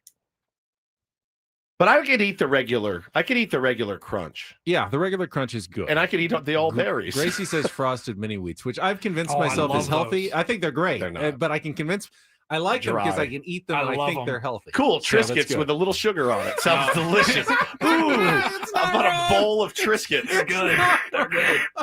I told you guys my grandfather used to get the shredded wheat that was one big wheat thing. Oh, my God. And he would my grandpa did that too. He would put buttermilk on it and chop it up with a spoon, and he'd eat it. And I would be sitting next to him at 7 years old, like worst thing I've ever seen. Ryan, I go. I feel like it's a little bit healthier than the Lucky Charms and Tricks and all that. It's not, but my go-to almost every day is Honey Bunches of Oats with strawberries. Delicious. Yep. Honey Bunches of Oats are delicious. With the strawberries. You remember O's? Yeah. O's, and they had like little things in the middle of them, like they were called O's. O-H. O's. Yeah, O-H. They were so good. Like Honey Nut O's, but not Honey Nut Cheerios, which I'll slay those too. Those were Honey Nut Cheerios are what my mom always used to buy when I was a kid. Probably had a million bowls of those growing up, but I kind of just got tired of them after a while. I ate so many of those. Paulie, about you? If I had to pick one, it's Cinnamon Toast Crunch. God, it's elite. It's just so good. Anytime I go to a Hampton Inn and they have the continental breakfast, they always have the little dispenser. Yeah, soggy Cinnamon Toast Crunch is not good. Oh, they said O's are still around. I like those, man. Yeah, frosted mini wheats. I tried that bit for years, and again, I thought it was healthy. Oh, this is good fiber, and it just sticks in your what throat. I can't imagine after all these years and all the cereal variations, because there's frosted mini wheats, there's strawberry, there's all cinnamon, there's all different kinds. Why won't they just make one where the whole thing's covered in the sugar, like both sides? Just completely frosted, not just the top. Like literal because frosted mini wheat. And that goes away from the you're lying to yourself and telling you it's healthy. Right, but someone wants to go away from is there that, a healthy cereal? Grape nuts? Like Kicks. Oh, cool. Rabbit pellets. I think Raisin Bran is moderately healthy. That was always my go-to. I'll eat it. All right, mom's not gonna let you get the sugary cereal. You gotta take it down a notch just a little bit. There's actual healthy cereals that no one would want to touch with a Special K, Cashy or something. Cashy Go Crunch or whatever that is. Try to feed your kids one of those. Did you ever? Now, were you ever the people that did this always weirded me out because they did it in the Special K commercial. I believe it's still on the box. They cut up strawberries and put it in there. Were you ever a fruit and cereal guy? Me neither. No. Absolutely. Were you? All the time. Cereal, like regularly. Bananas? Oh, yeah. I would cut up strawberry and put it with like Frosted Flakes. Delicious. It's an odd combo. Any fruit, I'll throw in cereal. Yeah. Anything. Christopher says he had to eat Kashi. Well, it's So like sorry, twigs. It's like twigs and granola. So sorry. No kid should ever have to eat Never. Kashi. They shouldn't. Curse you, parents. It's just wrong. You're the same parents that buy Spindrift at your kid's birthday. Yeah, that's what you had as a kid. If that was your go go-to cereal, text your parents right now and be like, "Why didn't you love me? Why did you do this to me?" Interesting. Go ahead, spin it again. Spin one more. One more time. I've been waiting for this one. I love it. Oh no. It's a stupid one. All right. And you'll know what I mean. Do you spell it okay or okay? Like OKAY or just okay? Okay. I think I'm lazy, just okay. Okay. I think I spell it out. Woods has a fear of writing things out, so you want to keep it as short as possible. Okay. Wait, if I text my wife, okay. Like hey, can you go pick up this? Okay, sounds good. You say letters O. Okay. Yeah, the letters okay.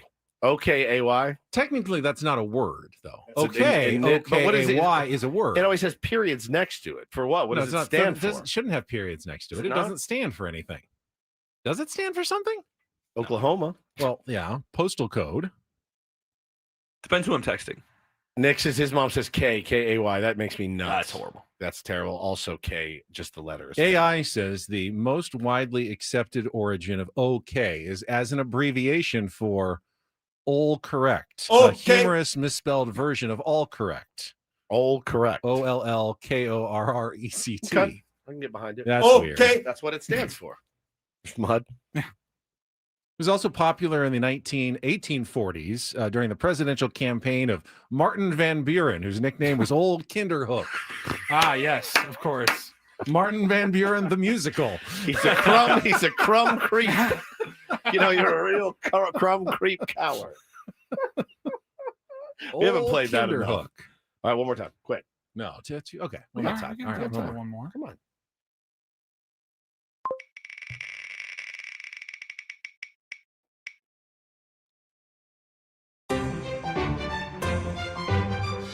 What is the nastiest thing you have ever eaten? Kashi. Kashi Go Crunch. No. Escargot. No. I've had escargot. It wasn't bad at all. Ben used to take it as lunch when he was a little kid. I don't remember, even if I didn't spit it out, but I was pretty young and I just knew I was eating a snail. I was probably 19 and living with a buddy. He said, "Hey, it's the holidays. We do this big family trip. Do you want to come with us?" And it was like a 2-hour drive to this family's house, and they were of like Nordic descent, and we had lutefisk. And lutefisk, they told me, they said, "Hey, you're the rookie. Right, this is gonna you're suck. gonna have to try it. There's no Everyone way. tries it." I would have walked away. And they're like, "I don't really have any good things to say like for a you. Like, jellied it's going to fish. suck." I've had gefilte fish, which is bad. That's on not the good. same vein. But I mean, really, does anyone remember Thanksgiving Oreos last week? Those were pretty bad. Awful. Those were pretty awful. nasty. Lutefisk, number Really one. bad. Not even close. Ugh. Not that disgusting a taste, but very weird texture was jellyfish. Well, you ate jellyfish? Yeah, in Singapore. Really? Interesting. Didn't taste that bad? Not disgusting, but the texture is so weird and chewy. Mine's It's a jellyfish. Mine's salmon. Okay. Salmon. Filthy. Disgusting. I'd be afraid to eat jellyfish because I wouldn't want it to sting me. But they're dead. They're dead. Well, You yeah, don't but eat that it doesn't mean it live. doesn't have the. I think they take them out. or Well, I'm whatever. sure they're supposed to, Yeah. but I'd be worried that they didn't do a good enough job removing the tentacles Yeah, salmon. that sting you. I did not get stung. It's like octopus. Octopus is chewy. Yeah, it I've is had chewy. pulpo tacos. It's not Those bad. are not Yeah. uncommon. They're not my I've favorite. had brain. But yeah, Yeah, it's- I've had brain before. Yeah. And tongue. Mexican food, they can make anything taste It good. tastes in a taco. delicious. Suadero, Yeah. buche, Yeah. tripa. All I right, mean, settle down over they there. make it all Listen to taste him. pretty. It can all taste pretty good in a taco. Brian, thanks for coming in, buddy. Thank you, Appreciate guys. It's so Have fun. a It's happy great to be home. Thanksgiving You as well. All And, everyone listening. tomorrow. Final day of our week. Final day of our week. We'll get into all of the Thanksgiving traditions and fun and foods and all that good fun stuff. Should we do a little Friendsgiving tomorrow morning? You want to like bring dishes and I don't know, stuff? I'm asking. I'm just throwing out ideas. Remember the year we made Ben have a frozen Hungry Man? Hungry Oh, Man God, that was Thanksgiving nuts. dinner? Gnarly. Near the top of the list of worst That things was I've ever pretty bad. eaten, for sure.